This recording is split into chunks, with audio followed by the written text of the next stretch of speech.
Wake up, gamers, because you're listening to the Big Think Dimension with Dan and Bob Video Games. This intro wasn't premeditated. Oh no. KZ Excellent. I'm optimistic about things in Dan's house. And Mr. Feel. I sent KZ them in advance. Here on GigaBoots. I'm using that.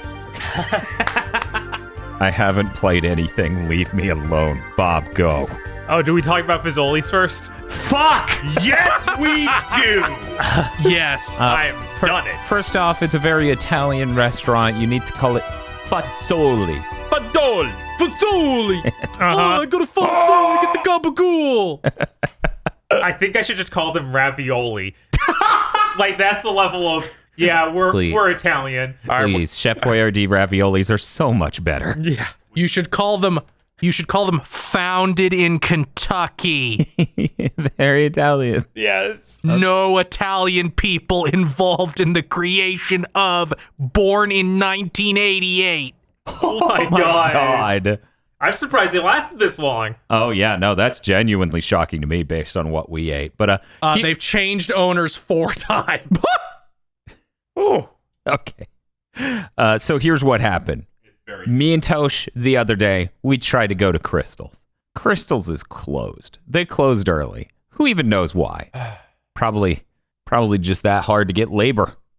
Can't offer raises. No, it's possible. So they should just shut down their business early, is my understanding. So they do that. We need to bring back slavery so boomers can get Fast food. Crystals. Yes, bring it back. Sidebar, since I've moved down here and I'm here. I've seen 2 Wendy's across 2 cities here. One offering $12 an hour. The other offering $15. It said up to $15 an hour. The Niceville one says 12? Yeah. Yes, it does. Fuck you. And apparently both of those are lies. That's fucking insane. Yeah, It's like you have to work there for a year at $7.50, and then you can maybe get $15. They're going to become the Joker. That's insane. It can't be $7.50 or minimum wage is like $9.80 or something in Florida. Yeah, it's your minimum wage. But yeah, that's fucking insane. Jesus Christ, what bullshit. So Crystal's closed. Me and Tosh, we're at the Crystals. We're depressed. We're like, wait a second. They replaced what used to be the Schlotzky's over there. It's now a Fazoli. This is a thing also. It's adjoined with a gas station. Yeah, it's a gas station. A duplex. It's completely seamless. You just walk in a room and now you're at the Fazoli. So when I think of fast food Italian, I think the gas conjoined station. with a gas station. So Tosh and I go there. We're like, okay, we'll eat here because it's new. How exciting. Guys, if you didn't see my tweet, 1.7 out of 10. It's disgusting. The chicken is unbelievably salty. We literally didn't finish eating. But here's the weirdest thing about this place, which KZ and Bob did not know, but you, the audience, I will let you know this ahead of their story. If you ordered the meal, you don't get... It's not like, oh, the breadsticks come with the meal. It's not, oh, you get a small salad, though that is an option. By default, you get a slice of really bad pizza. You need to understand. What? When I ordered my food, I was like, give me this. And I'm like, I want breadsticks with my spaghetti and marinara because I'm afraid of anything else on that menu. I'll take the meal. And then they go, okay, you want the salad, cheese, or pepperoni pizza? And I look at Bob, and Bob looks at me, and we're stunned. Yeah, like they maxed out the stun bar immediately. And I went, pepperoni? And it's like, yes, I'll get into how that tastes in the later part of this. Yeah. Can't bury it here. But God. So Tosh and I get our food. They bring it out. They have like a fake sort of busser sort of guy, like a real restaurant. Oh my God. He walks out your order, puts it on your table, and then he's like, hey, I'm gonna give you the cheese because he's got the cheese spinner grinder just like Olive Garden. I imagine him bringing out a big triangle. It's really good. And then we're like, yeah, we would like some cheese. He takes it and he looks Toast right in the eye as first off, he told us we had the wrong food. He's like, you have 2 of the same thing. And I'm like, no, she got blank. And he's like, oh, okay, this is it. And then we noticed they left the bacon on, which he asked them to remove. Anyways, he stares Toast straight in the eye and he spins it this long. And he goes, huh? And that's how much cheese he put on it. And she just looked like She was stunned into silence. He was waiting for a vocal command. I'm in the middle, and since I'm not stun locked by the audacity of that being the full amount of cheese, I go, she would like more. It's like, what was it, like 1/2 o'clock? Like Half a grind, It was nuts. He just did the quickest circle I had ever seen and went, I'm like, fucking seriously. Nothing would be better than that. So he puts more on. We get our stuff. This cheese pizza that is like frozen cheese pizza, low tier frozen cheese pizza, is the best part of our meal. I got a fettuccine Alfredo thing. Or did she get that? I don't know. We both got a sauce that's white that has no flavor. And chicken that makes you want to die. good. Yeah. Good. It didn't make me throw up, and the soda was okay. That's why it got the 0.7. We're going to move on to you two eating it. As I noted earlier, Tosh and I left our food just nowhere near. We've never done that. We've never left a place with the food nowhere near done and just up and left. Weirdly enough, they're trying to be like a restaurant, too, so you are supposed to just leave it on the table. Huh. Yeah, you're not supposed to throw it away because they give you real silverware and shit. Mm-hmm. Theoretically. Yeah, we'll get into the silverware. Oh my God. We will We'll come back to that we later. will get into that. Yeah, me and KZ went through the drive-thru. Oh yeah, we have a lot of adventures.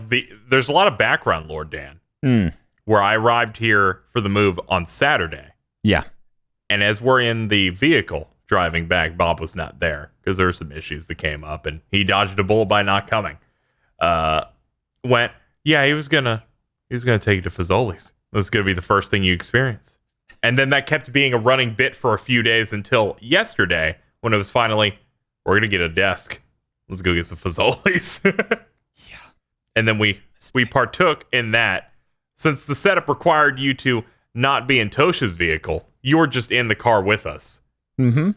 We arrived at the Fazoli's. We're in the drive-thru. You get out of the car and start walking to the Crystal. Yeah. Which I wish I snapped a photo of me going, he's escaping our Italian food. I really wish I grabbed one of those. Yeah, I'm never eating there again. We go up to the drive-thru. We begin the order.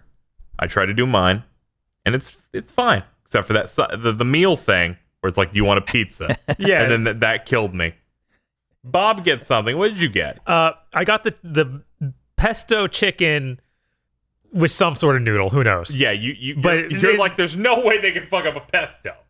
I at least want to give them a shot. This is something nobody tried. That's true. I almost got you into getting the sampler that had lasagna and 2 other pasta types for $8.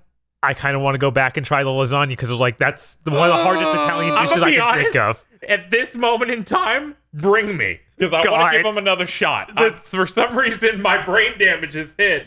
Maybe it's because I've had Wendy's recently, so I'm no longer upset.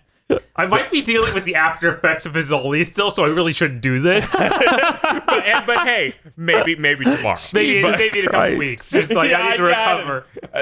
Fucking once a month, we do our Fazoli check-in. I don't think we'll do that just because it...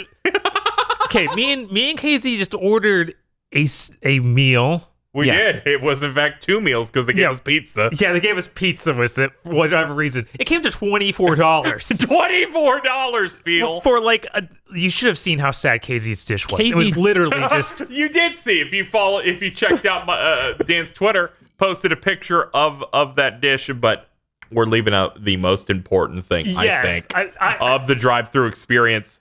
They're like, what drink do you want? For me, Coke. Yes. What drink do you want? You look at the menu, at the sign, Phil. Yes. And he sees Pib. Yeah, there's Pib. Mr. Pib Extra. He says, I want some Pib. Their response was, we don't have that. You want Dr. Pepper? Now, this gives me an extra level stroke because I went in there prior. They have Mr. Pibb. That man drive-thru doesn't know what they serve. Yeah, we got it. Okay. Oh, okay. No, I forgot about that part. Oh, no. Okay, they're handing us the drinks.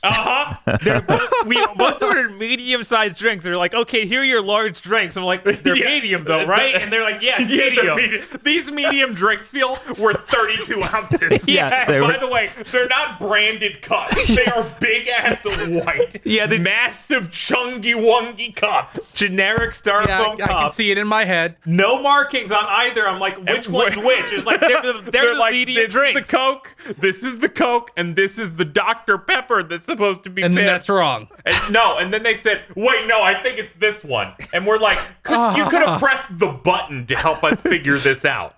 But you didn't. But we get the food. We get it. You drive over to that Crystal because they have a small, like, little dining area. We go over there. It's like, okay. Next order of important business is to figure out the drinks, which Bob figures out by smelling it like a bloodhound after opening the lids. We got that figured out. And then we go. They give us no napkins and no silverware at all. No silverware. Not even. So Dan. So here's what I do. Oh no. I take my The worst crystal part. soda. I'm still holding it. I'm thirsty. I'm not putting it down, but I'm going to get my cups of silverware. So what happens is Dan Video Games enters a Fazoli, fucking steals silverware while holding a crystal cup. Which again It is just real leaves. silverware. It's metal, not just- plastic. I just look like a crazed homeless man just being like, thank you. So we have that happen, and then I open up my food that looks like Chef Boyardee spaghetti with tomato chunks. It's bad. I posted in the Discord. I hope you embed this. This is pitiful. Yes, I will embed this. Clearly, the best part of all. Bob is the first one to pull out one of our breadsticks, which I feel like calling it breadstick and not bread Play-Doh is a bit of inaccurate. That thing was more limp than Harry Potter's arm in the second Harry Potter movie when the bones fucking fall out of him. Yeah. No, that's just so dire. I was Yeah, and then, like that's like they bend just completely, like you see in this image. Mm-hmm. But that's not like some sort of special thing that one breadstick did. All of the breadsticks had that consistency. I feel like mine had a bit more bone marrow in it than yours. Did they just not like? Was it like? These should be in longer. We're eating dough. It didn't even taste like raw dough. Yeah, it just felt like they somehow fucked up the molecular structure of a breadstick. Yeah, I mean, that's how it was for me, too. That's why I said the pizza was the best part, because the breadstick is not a stick in the least. It's not finished cooking, but it doesn't taste raw. Yeah. It's just soft. It's like if somebody sous vide a breadstick. By the way, I've done a digital crop in Zoom on Bob's delicious pesto pasta. With some of the worst chicken I've ever eaten. Yeah, that chicken's why we stopped eating ours. We couldn't choke down more rock salt. I remember exactly what you said, where you're like, I've never eaten pesto and tried to eat around the protein. Yes. Looking forward to going there and being like, I've had worse. Yeah, I know. That's it.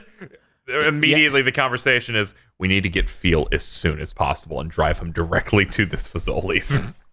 Yeah, it's hard to imagine a worse piece of chicken. It really is. Because people make Golden Corral jokes, and Dan immediately replies that would be a drastic improvement in every single way. Yeah, it would. Yeah. I've never eaten a single thing at Golden Corral worse than anything on this menu. Me neither, and I've eaten things that I'll never eat again at a Golden Corral, but everything I've seen and tasted from Fazoli is fucking terrible. And you can immediately eliminate a lot of options here of competition by the fact that those things are probably not $24 for what is basically 2 meals. Yeah, Tosh and I ate like kings at that Crystal parking lot they're eating in for $22. So Yeah, it's like $12 a meal. It's like you don't. Yeah. It's not even close to a full meal. Like not when. $24. You can be a dollar menuaire. Yes. Yes, you Yes. can. But Dan had a 4 for 4 earlier. Dan's like, I got the 12 crystals box. actually, I got 6 crystals with cheese, with tater tarts and a large soda. Tosh got, what was it? The chicken crystals and chili cheese fries. Yeah, living and a like large kids. soda. It God. was great. It was so good. You know, I look at his face as he's eating one of his last tater tots. Dan looks so happy. He looks like so happy when we're hanging out in that outside area. I take a drink. Phil, have you ever had that moment where you use a soda machine and it's dead? Because I drank this and tasted salt. It was that thing where the soda it was bad. So it's like there wasn't real soda in there left. It was like salt water. Yeah, I assume what happened is it was just soda water. No syrup. Yeah. All they had was soda water, and I had 32 ounces of that. So I was basically just not drinking anything, eating fucking a can of reheated spaghetti, a pizza that tastes the same way it did in middle school, limp breadsticks. Everything, yeah. like everything about this place has a really strong. This is a franchisee whose owner was maybe in trouble on January 6th. Ooh. Hey, Bob. What's up? I was gonna bring up your description of the protein. Okay. I found it very funny. Do you remember what you said? No, I don't even remember. You were like, this chicken's texture is so wrong. And I'm like, yeah, it's terrible because it's clearly supposed to be spiced, which the only spice is salt. It's like they only use 2 spices for it, salt and garlic salt. Yeah. So even someone who likes salt as much as me could not swallow it at a certain point. But Bob goes, that's it. I figured it out. And I look at him and I'm like, what? And he goes, it has the consistency of fish. Yeah. God. You know, you just take your Fazolis, you put it all in one big pot, and then you put it in your fridge, and you pull it out every now and then. After a few days, you just squirt lemon juice Squirt a lemon on it. Yeah, just squirt a little bit of lemon. That'll really get it going. But yeah, it was like a weird Soft. fish-like consistency where it tore up in a way that shouldn't have. Yeah. It looks deep fried, but it's not. It does. It's Like coated in salt. Yeah, And the those breadsticks are the same. Yeah, Yeah. it's like they put cocaine on it. Yeah, the breadsticks are like the easy mode, and the chicken is the hard mode. Which is funny because I put it in my mouth, and the first time I had that breadstick, it felt like you punched my tongue. Yeah. Yeah, the breadsticks are also insanely strong, but then the chicken is like double Beyond. that. Yeah, it's transcendently overspiced. It's fucked And up. the only and the amount of replies I got, it's like, you just have a bad Fazoli's. Mine's great. I can't believe it. No, I don't believe that at all. There's no, I don't believe there's such a thing as good fast food Italian. Yeah, no, that's a terrible combination. It's And already a trap. here's the thing. None of these noodles taste anything like you could even imagine bad fast food noodles would taste like. Yeah. They taste like way lower than that. Break through the bottom of that barrel. Keep going into the surface of the earth. Hey, look, we're in China. Imagine if you had something far below any like Ramen. pizza place, Oh, okay. Yeah. pasta Yeah, you could I- imagine. Well, yeah. I was gonna say the Fazoli's versus Pizza Hut pasta podcast. Yeah. You have to go pizza- up against Little Caesars and still lose. Yes, Little Caesars is a budget all you can eat buffet for pizza. This pasta is worse. Their pasta was our previous punching bag Oh, for CC's. pasta. CC's is what you're. What did I say? Little Yeah, Caesars. CC. Oh, sorry. Yeah, it's been too long because it's a buffet. Bob, I insist we need to go back. Oh no. One of us needs to order that fucking pizza breadstick thing where it's breadsticks with cheese and pepperoni on it. Yeah, there's a quote unquote breadstick slider. Yeah. Where it's supposedly the breadstick slider. they put a meatball inside a breadstick. It's breadsticks as the bread, put a meatball and way too much cheese on it. We gotta go back. I'm sorry. No. No. I'll treat this time. Oh no. I will take that hit. I'm gonna go ahead and screen cap the. You had to get devastated this first time, but the run back, I'll reward you. Oh, did they put pesto on it too? Yeah, they put pesto on it, so that way it has flavor. Oh. How Yeah. was the pesto, by the way? I did not get that. It kind of just blended into everything else. It couldn't overpower the The salt. chicken, Yeah. yeah. Salt. The chicken's too fucking strong. Nothing can overpower. I could really taste the salt in my spaghetti with marinara sauce. Yeah, that should taste salty, right? Yeah. Yes. These menus, the menu items look really good. I need to find what they say KZ's food looks like. Oh yeah, the menu picture for that looked really nice. Oh yeah, get a nice comparison shot of how they present it. Oh Yeah. my god, is this is Pop's? Fuck you. Yeah, that's Fuck what the you. menu picture looked like for mine. It looked immaculate. Fuck you! That's unreal. Fuck you! That's unreal. Not even in the same dimension. His looked like throw up. Yeah. Yeah, see how that has pulveritini pasta? I couldn't even, I was trying to grasp at what kind of pasta was in it because it was just flakes. Yeah, we made a joke that's like they think every type of pasta is just spaghetti. Yes. As someone who had the fettuccine alfredo and the carbonara, because that's what Tosh got, the loaded carbonara, like it's a fucking baked potato. This will have the most images of any Big Think Dimension we've ever done. Yeah, you're right. Oh my god, yeah, no. It really, their noodles are so bad they taste like cheap ramen noodles. It's bad. It's really bad. Yeah, the noodles from the one, what was it, like a Chinese place that we went, that you picked up on like Saturday? Yes, that was. Yeah. Well, it was like a Japanese place. Yeah, whatever. But you ordered lo mein. Yeah. So it was Chinese noodles from a Japanese place. Yeah. Those were the best lo mein noodles I've ever had. Those tasted real good. Oh, wow, really? Yeah. I've never ordered that from there. You can sub out the rice for it. So I didn't even know that was an option. It was like closer to like angel hair pasta, I guess, because it was like thinner. Mm. And I was like, I'm just going to order a large this next time. Because that was solid. Huh. I Yeah. did not expect that. Yeah. Nice flavor to it. Unlike this. Honestly, you got to give them props. That is pretty fucking close to how this godforsaken pizza looks. It is. Honestly, yes. Yeah, that one is not a lie. Yeah, it really is. It is like Tombstone tier. It's also double layered cheese because as I'm a cheeseless pizza connoisseur, naturally I ripped the cheese off with my hands Naturally. and found 2 layers of this nightmare under the Earth's crust. Yeah. And I took a bite and I went, wow, everything. This is a middle school cafeteria that charged you $25. Yes. I miss breakfast pizza. Breakfast pizza flexes on this pizza every day. Yeah. So yeah, whenever you Yeah, come to town, this looks a lot worse than Red Baron, which Yes. costs $3.50 at Dollar General. Meanwhile, this slice cost them basically like $1.50 for one. Yeah, I guess I'll have to go back to the Chad pizza of Totino's crisp crust. Oh yeah. I'm like, Put that in the oven. our meal, like the food we ordered was like those before we made it a meal was $8. So the meal option gave us that one slice of pizza and two breadsticks and a soda and 2 breadsticks for $4. Yeah, Yeah, but they said the breadsticks weren't in the meal. that's true. So I guess the breadsticks would have just come with it anyway. So really, that was for a slice of pizza and a and a bag large soda. Yeah. A large soda. I that's didn't even called get a medium. soda. I got a cup of rat poison. Mine was at least Mr. Pibb. I don't know why they called it Dr. Pepper. I don't know. They were really solid about it. They also didn't know which one it was.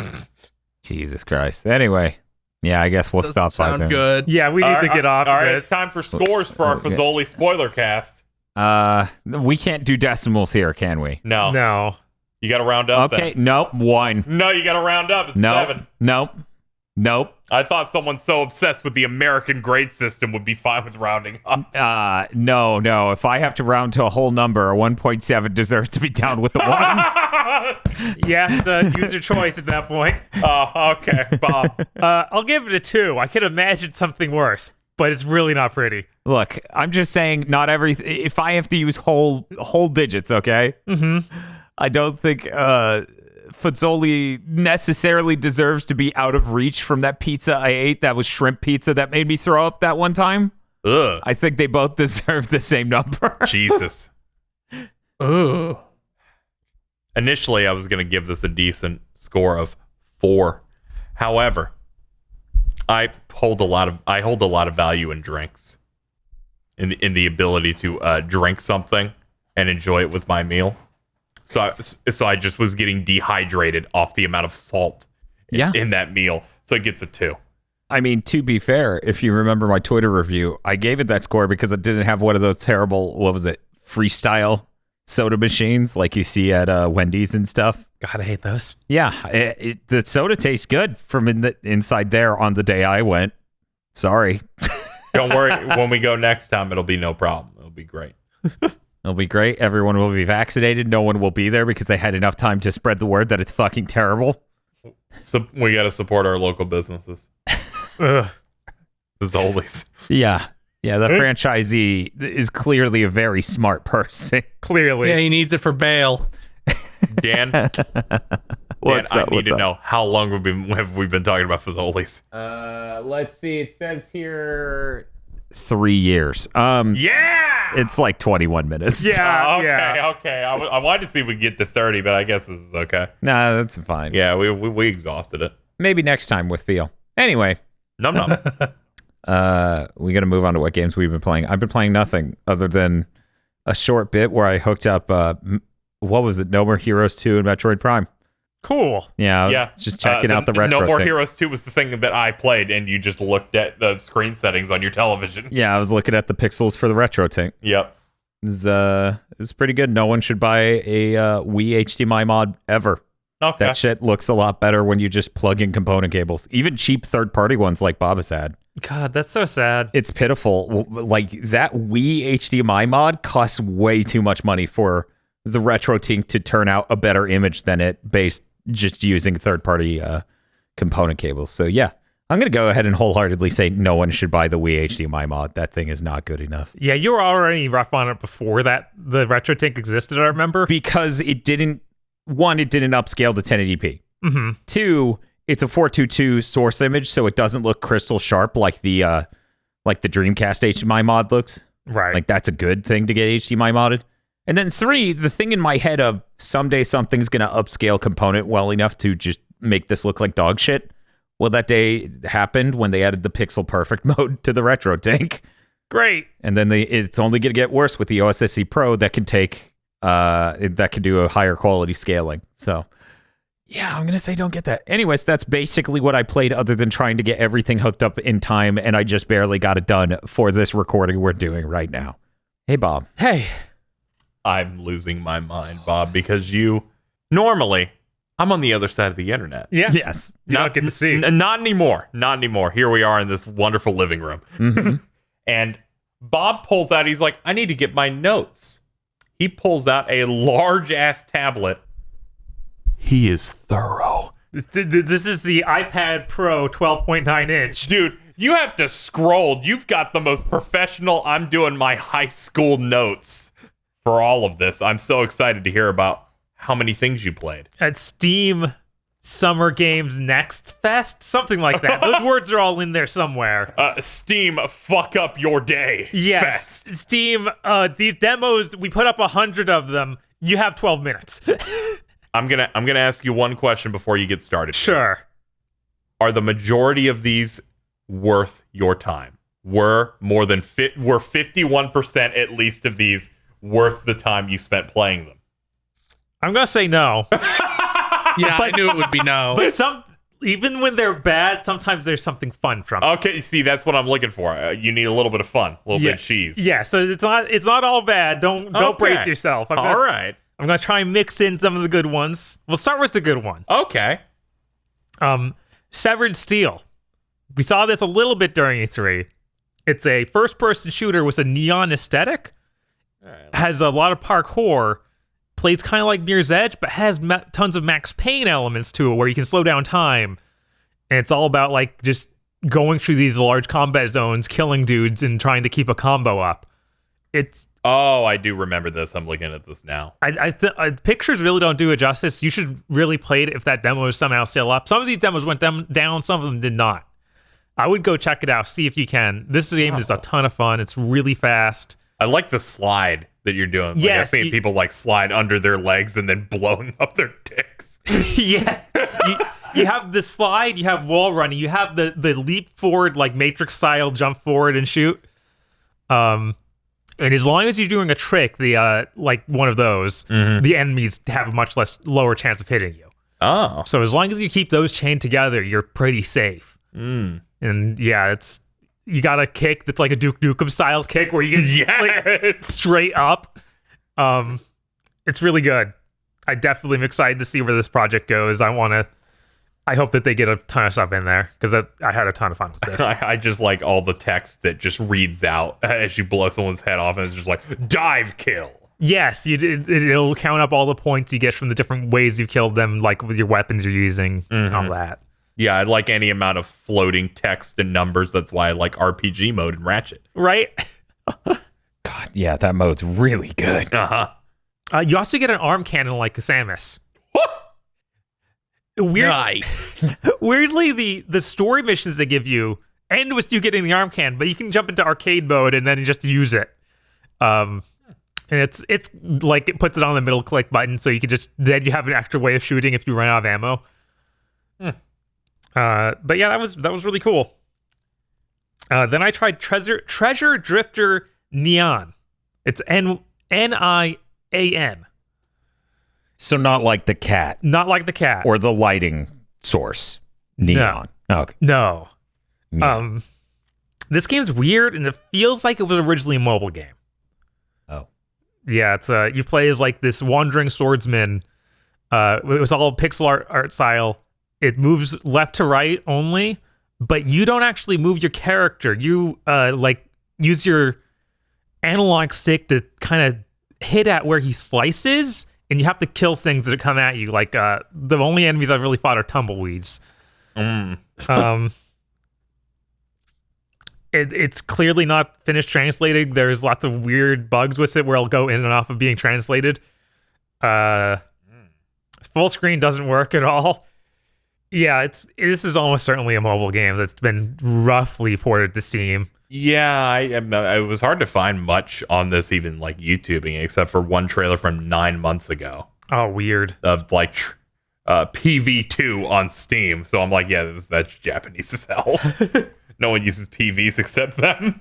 And then I tried what I believe E3 told us was one of the biggest downloaded games on Steam ever or something. Oh, yeah, that thing where they're like big concurrence. Yes. Naraka Blade Point. Oh. It's a battle royale that uses melee combat for the main source of combat. You also have guns. Like, you have bows and crossbows and stuff like that. But it's mainly sword fighting. The movement for the game is pretty impressive. It has like an Assassin's Creed style movement thing going on where your character adaptively climbs over stuff in the environment. Okay. It was better than I thought it would be. My computer cannot handle this game.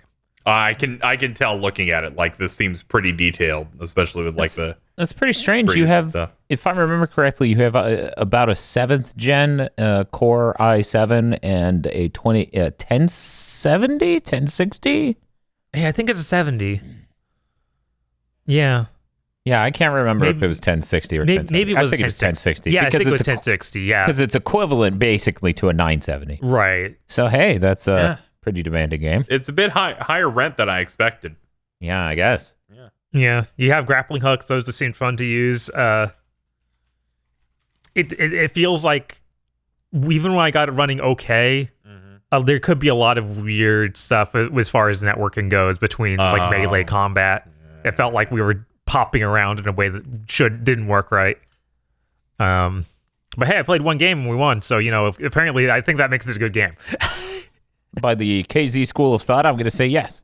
Yeah. But yeah, it's a Correct. very typical, like, you form a squad, you got 3 guys, and then you drop in this area and kill anyone who approaches you. But are you a kill team? You are a kill team of sorts. Oh, now you're getting me. Are you the lawbreaker? No. Oh wait, I replaced Outrider with Lawbreaker. Yeah, This is you rough. did. I was like, that's rough. hilarious, and I don't think it's intentional. I'll wait for him to comment. I was like, is this that Cliffy B game? I can't remember. Yes, it is. Lawbreaker is, but he Alright. meant to say outright. Are you the radical height? Then I tried Boomerang X, which is a game from Devolver Digital.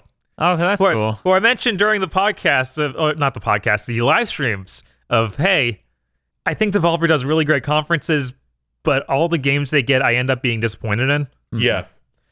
So I'm glad they put a demo up for this because the trailers for that game look really cool. Basically, the whole idea is you have like this boomerang-like thing that looks kind of like that thing Dark Sector, where it's like bladed. And you throw it. Kroll blade. Yeah, the Kroll blade. You like spin it on your finger and you throw it and you can teleport to it. And it's like the trailers make it look like there's going to be lots of cool puzzles and stuff you do with that. I wasn't prepared for what this game actually is. What is this game? I'm looking at it. It looks very cool and varied. Yeah, it does, doesn't it? Oh no. This is a game where it's literally a bunch of battle arenas. Okay. In with like single hallways connecting them. Very cool. Oh. Yeah. And then you sit in there and just do like 5 waves of fighting kind of plain enemies that can't really keep up with your insane powers. This checks out. This is also coming to Switch. Yeah, I was very disappointed because the movement of it's pretty cool. You show around the blade, you teleport to it, you can slow down time. I guess that's really it though. Like I thought that they would either have more going on with that, like maybe a different weapon, or maybe do more than just you show it and you teleport to it. But they didn't, and they didn't try and take advantage of it. Like I assume this would be like Portal, where it's a bunch of cool ideas for what to do as a mechanic like this. Instead, it's like there's these combat rooms with these enemies that walk toward you. Yeah, there's literally no level design for engaging it in a puzzling type manner. It's just level design for fighting. Yeah, and it's not even good level design for fighting. Like it's not like a Quake map. I see. It's like an open area with a bridge. I saw that, yeah. Yeah, I'm like, this is... Boxes connected by hallways.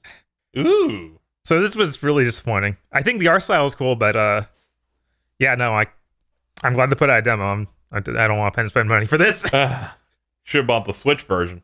I'm gonna be honest, I'm kind of interested now. Maybe I'll check it out. Maybe they just hid everything cool outside the demo. Yeah, sometimes demos don't work out. They hit a lot of stuff in Balan Wonderworld, I hear. I think I'll save the best one for last, just so we end on something kind of neat. Okay. Death Trash. This isn't the last one. Excuse me, Death Trash? Yes, Death Trash. It's a pixel art game. Yep. Post-apocalyptic trash world action CRPG. Yeah, it seems like very much in the image of Fallout 1 and 2. Oh. Yeah. But it's an action-based combat, like like you click the mouse and he moves immediately. Like kind of like Diablo, but a little bit more I guess you have to be more tactical because things just kill you instantly. But does this have Yeah, like it seems like that. stats and Yeah, it has stats. Okay. You have like stuff related to stats for talking to people as well as combat stats. Huh. This seems neat. It's super not for me, but I think that if you're into that kind of game, this looks really neat. Yeah. I like at least like the choice stuff and like fucking around in quests, so I could maybe give this a shot. Yeah, I'm not sure how much it's going to have as far as that goes, but the demo kind of gave toe touches into it, so I'm thinking that that'll actually be a decent bit. Yeah. And the pixel art does look really nice. Mm-hmm. Oh no. What? I can see him brace, and that What really is it? fucks me up. This one's really good. Okay. Frontier Hunter, Erisa's Wheel of Fortune. It auto-completes too. Oh, fuck. So, this game has a fully translated Steam page. Nothing in this game is translated. It's all just raw Chinese. What? Whoa, this looks cool. It's a Metroidvania. Mm-hmm. Okay. Yeah. It has an on-rail shooter segment where it goes first person and you literally do like the worst ship fighting thing you can imagine, where it's just, your turret shooting off to asteroids. Your main character has this little amulet on her head that talks to her and looks like Sans from Undertale. They're QTEs. Okay. You have a super elaborate, like, ultimate moves like you'd see in, like, Overwatch something, where it does an anime style cut into your character as they do a really cool move. It's insane. This is insane. It's a mess. This really does look like a mess. It's absolutely a mess. I don't think there's any way that it will ever feel good to play this game. I can tell it doesn't look like it feels good to play. You have two main characters. Oh, wait, no, I think 3. I only got to play 2 in the demo, though. Oh man, do you have a Julius in this? The second main character, the first one, just uses a sword. The second one, chain gun in baseball bat. That's great. Man, this was a trip. The bloodstained killer. The only QTE I got to play in this, which really got me off guard because it was, I've been playing 20 minutes or so of this Metroidvania, and then it hit me with a QTE of, it seemed like one of the other characters, the other playable character trying to glomp you, and you dodge it. God, this really is just an Egavania. Where they got the level up that does the exact same like symphony. Yeah, they really want to be that. Yeah. Wow. Yeah, this really is like aggressively that. I cannot get over cannot get over this art of the second character. Yeah, Jesus. Yeah, there's some aggressively anime art. It's very anime, yes. Mm-hmm. It lacks the soul of the stuff from Dawn of Sorrow. All right, next one. Glimmer in Mirror. This one's the Chinese game that's translated. That sure sounds correct. What a concept. It's another Metroidvania, but this one almost directly wants to be Ori. Like the Oh background. yeah, I can see that immediately. Yeah, they look like they're just stolen from Ori, like that tier. But you have humanoid characters instead of everything being like a creature.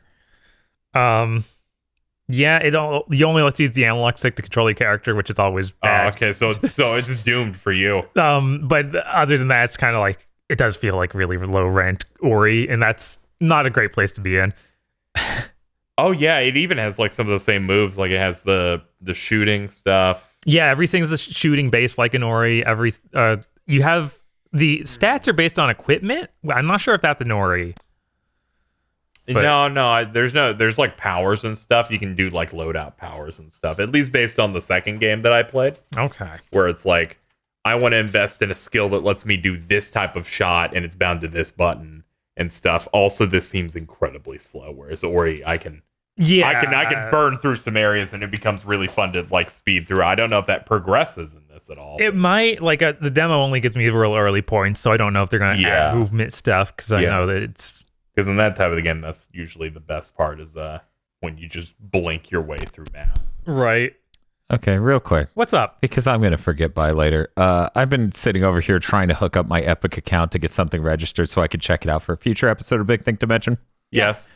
I finally boot the Epic account after it updated, and it goes, and I shit you not, this is all one tiny pop-up. So they think this is saying, you have 18 friend requests. Would you like to accept all of them? Whoa! No! No Epic Game Store. Can I reject all of them at once? No. Yeah, that was not one of them. That was not an option to reject all of them. It was either dismiss the message or accept all of them right now. You want to accept all of them? Play Fortnite, okay? I'd share my chug jug with you, Dan.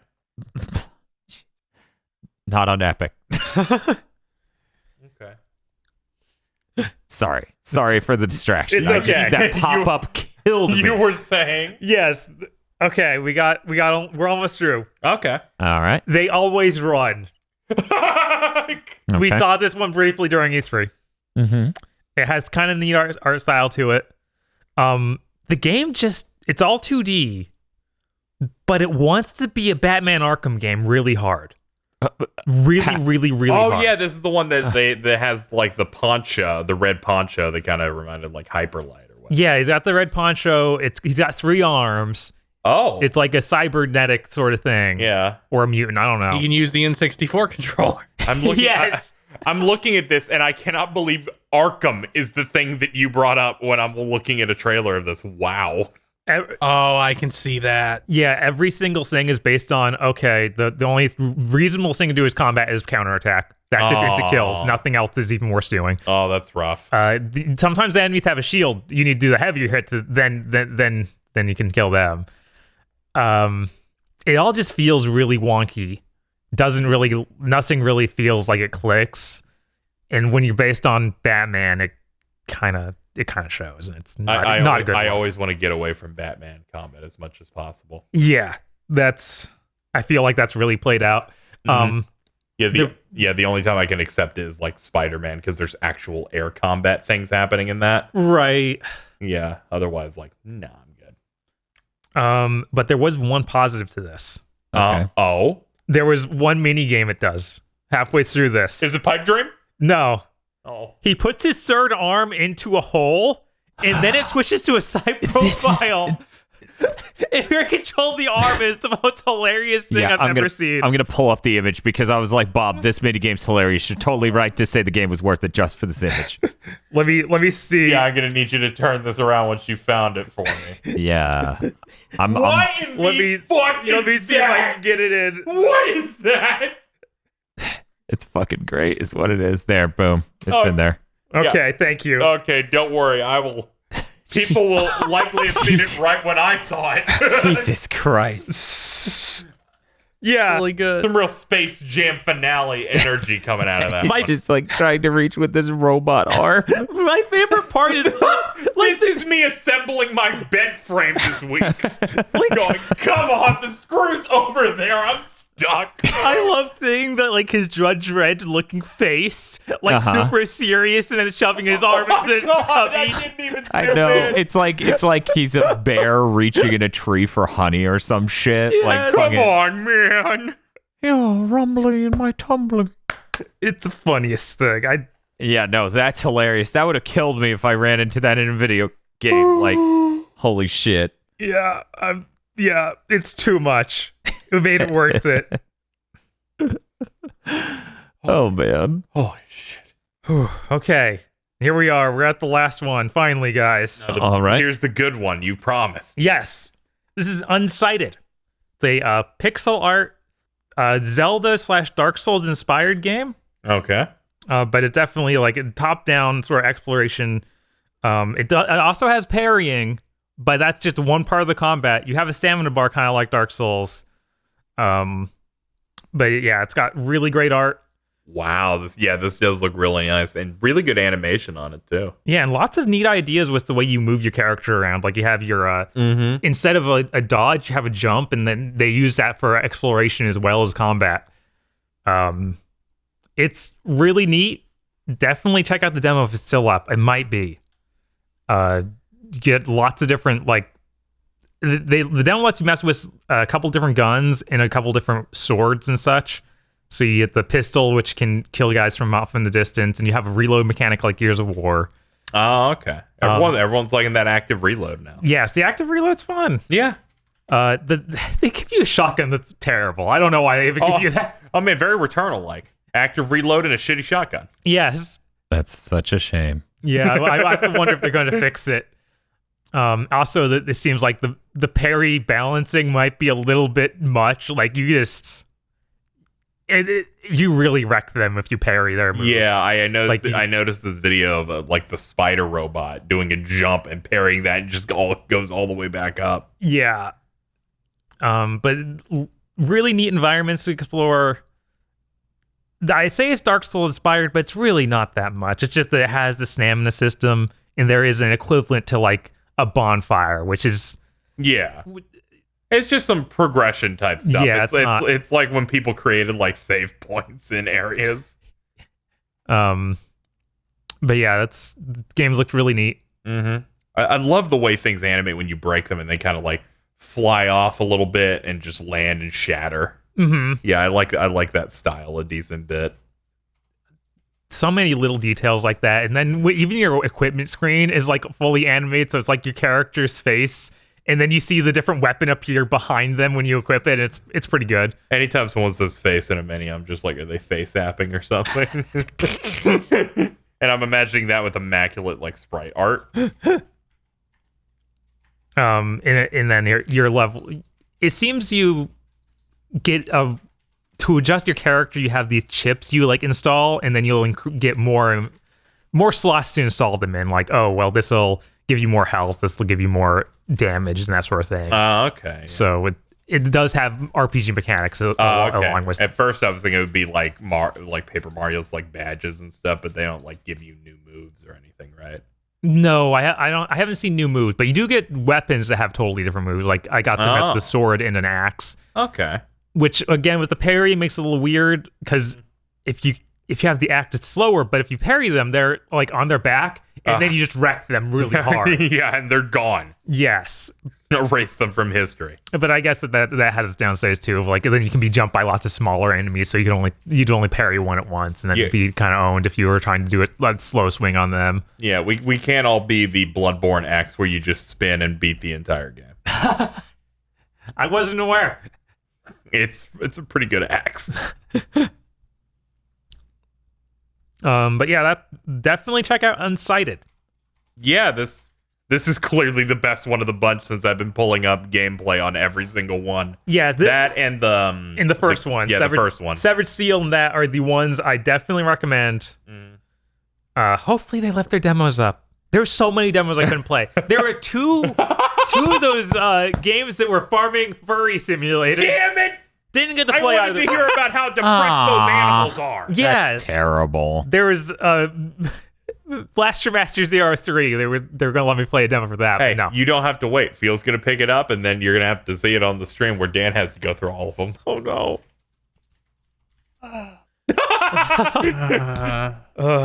Man, these death cults that happen are pretty impressive. I'm just happy because I'm not involved in this one. Yeah, not in this one. Yeah. All right, what do we do next? It's okay Okay. because Aggro gets to check out Deadlocked at some point, right, for that stream. But that means KZ has to play Resistance too. Yes. Oh, sure. At least it's short. At least we have a lot of spare PS3s. You also own a PS3, right, KZ? Yeah, yeah. I have a Slim Okay. that's coming. Yeah, I was like, he owns a PS3 because we played Third Strike. Burst Limit. Oh yeah, Burst Limit. It was my third most played game of that year because I accidentally kept my PS3 on for 15 days straight. The only reason it turned off is because the power went out because of a storm. So the only other thing I played that Final Fantasy VII DLC. I don't know if we want to talk about it. I also I have played not it. gotten a chance to play it, so I'll just remove my headphone. All right, I don't want to go into spoilers. Yeah, at all. yeah, not necessarily. Okay. Yeah, it's just like I mean, I can't remove my headphones and escape it. They're both behind me. Right. Yeah, it's just general, stuff. Yeah. Don't have to dig too deep. Yeah, I guess I'll give my impressions and Sure. let KZ go. Yeah. My thing with this is it kind of fulfilled that fear that is anytime one of these DLCs happens, and it's for something that's like pre-established. So my thought when it was first got announced, like, it's Yuffie, but it's in Midgar. That's kind of weird and feels limited. Which it did what I feared of making the universe feel smaller, because Yuffie shows up and you meet Avalanche Prime, basically, which is something they show in the trailer a little bit. Oh yeah, because the main characters in 7 are like a splinter group because Barrett's too cool. Yes. So playing the regular Final Fantasy VII in the remake, you kind of have the impression that Avalanche is like this bigger organization that they're splintered off from, and this makes it feel like regular Avalanche is just this other 4 guys. Okay, Oh. I kind of get that vibe a little bit because they're still operating in the exact same place that Yeah, they're in the same town. they are And- also and- in the same slum. Yes. Yeah, it's weird, Oh. and I don't like it. And I think that there are some neat things this thing does do. Like they add the new character Sonon. I think they do some cool stuff with him and Yeah. Yuffie, and they have some good interactions. That's again the best part of Final Fantasy VII Remake was some character interactions. They do that again. Yeah, he has a really good vibe of, man, I really don't want to be here. She's really doing this. Yeah, he has that good like older brother / dad vibe of he knows how to deal with her being an idiot. Yes, and they do some really good facial animation of him going, I'm so done, and it's been 5 minutes. So that's cool. But yeah, overall, it makes. I just wish that they could have had more assets made. I wish that this Yeah. felt bigger. Yeah, this definitely does feel like a smaller DLC thing, and that they're using the whole animal. Yeah, They're like using- the whole slum town again. Just go around it. It's like okay. Yeah, well, I like the mini game that they added. The mini game is neat. Yeah, I don't like some of the things they do with it. Like to do the mini game, which is Condor's Yeah, for Condor. Fort Condor, Yeah. which they made into a game that's actually kind of fun to play. Yes. Of like summoning troops and stuff like that. And it's like, like those auto attacking things. So you're like, Yeah, it's like a Dota. yeah, it's like auto chess, I guess is. No, it's not like Auto Chess. Oh, Auto okay. Chess is insane. Okay, I didn't. I was trying to. I was like, it's automated, so I wonder if that's what auto chess is. That was my attempt. No, imagine Dota, but you didn't get to actually directly control a character. Yeah, because you have two. Each team has So 2 side towers and a main one. You have to take out the sides, and you have ATB that you pay to drop things onto the field, and they have different types. And my favorite part is all of the models are stylized like FF7 original. Yes. So they're like the old polygonal looking things, and you collect a bunch as you go through the game, and different boards that have different amounts of ATB and other things. Yeah, you have basically different classes that you play as. This is basically this game's triple triad. Yes, you can challenge people in town, like in Final Fantasy VIII. Like, there's a bunch of different people to challenge. Mm-hmm. I think that's cool. The problem for me is they bring in characters they really shouldn't. Put them in this town they should not be in. I don't know about that. I found one of them and shit my pants. Especially when they said, no, this one is too good for you. You need to rank up to face them. And I'm like, oh, that's so good. Okay, maybe I'm down for this after all, actually. Yes. It's just, it's another one of those things where, like, make the world feel weird and tiny. Because, like, okay, this girl who's normally in that town outside Erisa's house is here now. This I kind of get what you're saying with that, because they do use every tertiary character they can kind of squeeze. Right, and it's like, I'd rather you just had me, I don't know, anything else. Just any other NPCs. Even people like who should be normal, here. even like normal as people. Yes, then businessman who should never be here. And Oh yeah, Shinra middle manager. yes, Shinra. Jesus. See, my hype point was going, is that Johnny? Is that the greatest character in this entire remake? Johnny, voiced by Yuri Lowenthal. Of course I want to face him. Yeah, of course he's the lowest ranked person in the game. Johnny should be there. For sure. Johnny should be there in that town. You fight the other organization Of course, there, he's like like, Jesse. I put my life savings into a board game. But yeah, then it kind of hurt they put Roche here. That was the part that made me lose my mind. Like, Not only does he play this, but he's like higher ranked. yeah, he's high ranked and he's here, and it's like, you shouldn't be here. This feels bad. Really good, actually. No, I love that because it's Roche. Who cares? Roche doesn't. He violates the rules. No one in Shinra likes Roche. He's like a borderline being thrown out of. Yes, but I feel like it devalues Roche. I wanted Roche to come back and be cool. You know, instead, he's sitting here waiting He's to not cool challenge the you. first time. You know what? I'm kind of with Bob here. I never want to devalue Roche. So I'm I 100% think with him. Roche's value in that he's kind of a stupid dipshit. His value as a garbage man.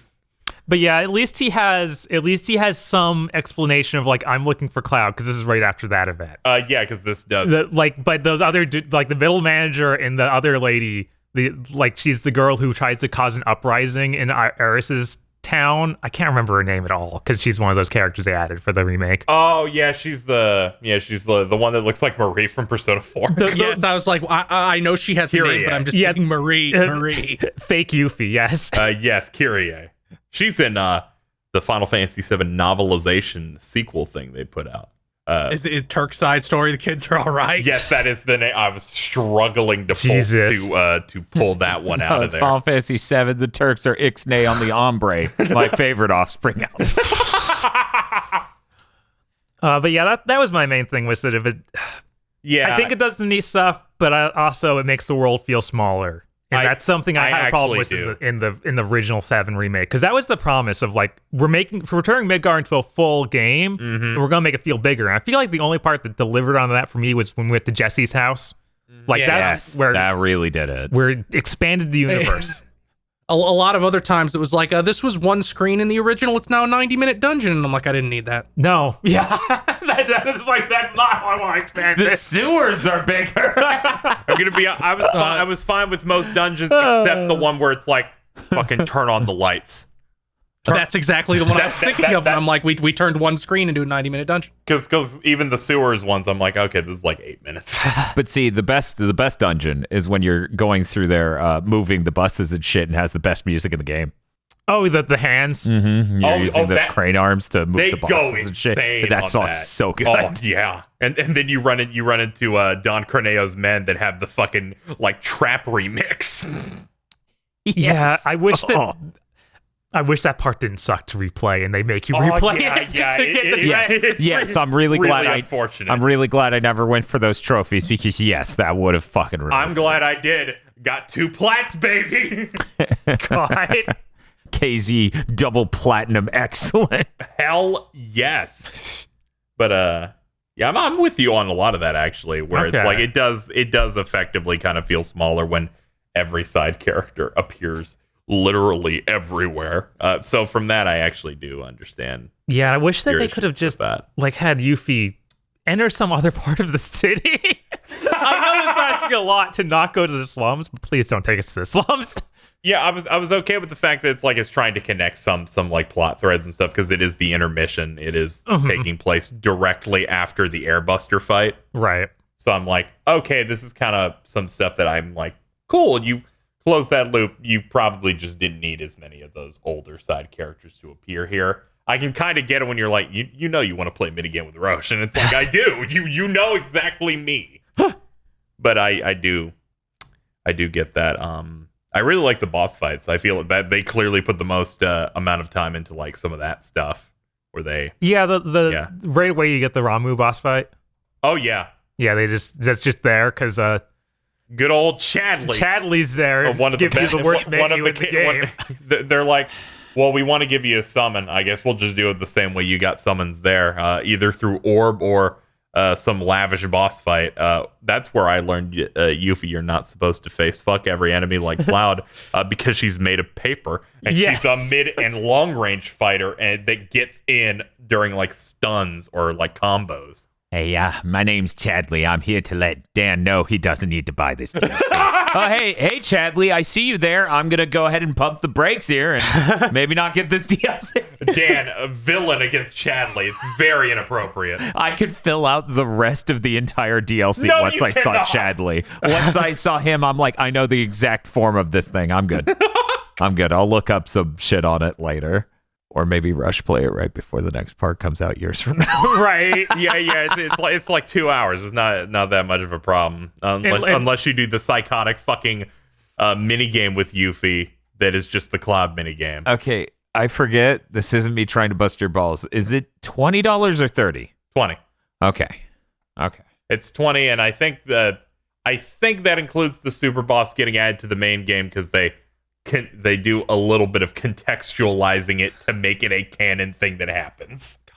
Which I'm like, I like when you put forth a little bit of effort to it where they're like, we need to explain why you're going to fight Weiss. Don't watch this. Don't watch the trailer. It does that thing with the Square Enix DLC trailers do. Oh yeah, it does. Where it makes you think there's going to be way more to something than there is. Oh, I thought you were going to say the fact that it just shows everything. It shows you everything. It does that. You already are signing up for that. But then it makes you think it's going to be more than it is. And that's what really hurts me. If like they did this in Kingdom Hearts, was like, oh, there's going to be Final Fantasy characters. No, they're not one of them. That was all of it. That's just every Square Enix trailer. I can't decide if that's good trailer cutting or the person should be sent to prison. What are you, stupid? Of course our grocery store's these 3 coolers with ham, a gallon of milk. I love ham and I love milk. Yeah, so don't watch it. It make you think that something really cool is going to be in the game and it's not in the game. I don't know. There's some really cool stuff that happens to be in there, but it's all the stuff in the trailer, except for like a couple of things. Please be excited when your PlayStation says we blocked this scene. That's when you know the shit hits the fan. Yes, absolutely. I wish they'd just come up for like a logo for that instead of having to put the entire thing up there. They're like, okay, you can't make me go into the options and select a prompt that says I understand what this logo means. You just showed it to me.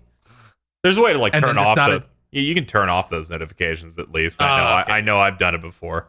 But I had to reapply because, as you know, Returnal destroyed my PS5 and I had to factory reset it, so all those settings aren't there anymore. Right. I like seeing when the pop-up goes. I want to know what they think's important. Mm-hmm. When it was like a Bamco Tales game, they just put it in at the start of the game and never turned it off. Yeah, that makes sense. That's what happened. That's what happened with Kakarot too. They don't even let you take screenshots. So I couldn't take a screenshot of the thing that happened at the beginning of the game where there were 4 Gokus because that game was ready. Yeah, no shit. 4 Gokus. Oh man, in heaven. We play fighters. Let's fucking go. It's my team from Fighters. Here they are. Holy shit. But I think that's all I really wanted to say about it. Like, it still feels like it's not a dramatic change of how the regular game feels, which I've equated a lot of times to a 7th gen game of a bunch of walk and talk and a bunch of squeeze throughs. Well, I'm trying to expand. There's a lot less squeeze throughs in this. Yeah, they've been replaced with elevators and slow rides. Oh. Well, I like those slow rides because one of them involves breaking boxes. Yes, one of them has boxes to break. Other ones are And just then, and then when I was done with it, and they're like, "Here's your score." I'm like, "What? You were scoring me?" It also has that hard mode shit where if you go by it, you can get those tomes to like level up your weapons more. So they try to use as much of the animal as they can on it, which I'm like, good. I want to slurp it up. They were smart enough to know that there will be an arena in this, just like with the main game. But we placed it at the start of the second chapter of the second half, and a door that is right there. Where my first time through, it's locked. I'm like, why? It's like when you come back a second time, they're like, all right, go ahead. They put a few fights in there. Yeah, I didn't go back and do that yet because Same. I did like one thing and then I looked up what all it offered. I'm like, oh, there's some. They sucked that mini game, the box breaking mini game. In the middle of the second chapter, I was like, I have to do this right now because you're not going to give me a way to get back to this easy. You're just not. So I sat there for over an hour trying to beat that thing on this hardest mode. You see, you're dedicated. I saw that. I'm like, nah, I'm good because it's basically the cloud one, but with Yuffie's combat, there's certain things that are out of reach, so you have to use ranged attacks like her ninjutsu and stuff. And apparently, they just expect you to do it perfectly in a very short amount of time to get the best stuff, huh? Yes, they do. They really do. And Yuffie's combat is not optimized for that. Yeah, I'm hoping in the sequel they change some stuff because you can like charge different elements to her attacks for ninjutsu. And I feel like they need to figure something out whether or not it's like a D-pad thing or some like extra button with face buttons to change, because going to the tactical menu every time to select fire, ice, lightning, or wind, it's not working for me. That honestly didn't bother me that much, but what really gets me in this section especially is a lot of times Yuffie has a different idea about what she's hitting other than the target. Yes, she does. She has a mind of her own. She's only 15 in this game. Jesus. Okay. You'll have a box highlighted. It's selected. You hit the show ninja star button. She shows it a different box. Okay, I'm gonna be honest. I did one run, and that told me all I needed to know. Of where I'm like, I don't know this combat enough. I'm not doing this now. Yeah. I don't feel like there's any way to make it better. Like you have to like scrap. There are certain parts you have to just ground up remake. They have some time. There's some groundwork laid of animations and some other stuff. Yeah, and refinement's gonna happen. it's gonna happen. Though the one thing that I feel like they can keep a good chunk of is the synergy stuff. The synergy stuff is neat. I honestly don't know if it'll transfer over because that'd be really complicated to do with bigger parties, I feel, and selecting who you're going to synergize with. Yeah, I'm wondering if they do something with it at all where it's like, it's your way of doing dual techs with your AI partner in this that make it so certain specials are enhanced, so they do it together.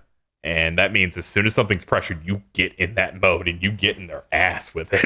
Yeah, for people that don't know, Sonon is non-playable. Yeah. So you just have the synergy mode where if you go into it, it's like a devil trigger almost, where you and Yuffie and him will attack it simultaneously for all the regular attacks, and also get super moves that is them teaming up. Yeah, and the ATB like regen for him while you're synergized is incredibly low, so you can't spam it and like build really quickly. Right. So you have to be tactical of like, all right, it's building up. We're about to pressure him because I'm hitting with a weakness. So there's a lot of like setup to it with some payoff and whatnot. It's really funny because the way they attack when you do it is literally just they keep dive kicking repeatedly. It's really good. It's like, wow, what? You unlock like the cannonball move where it's like, okay, I'm just gonna throw her like I'm Bowser doing the Hurley gloves in Mario RPG. I'm like, is this guy's just the beta for Sid, isn't he? Oh, as soon as they said he had a pole, I went, there's a reason you picked that specific weapon for this guy. And if that was the reason, they were smart enough to be like, load him up with all the defensive materia, like auto cure.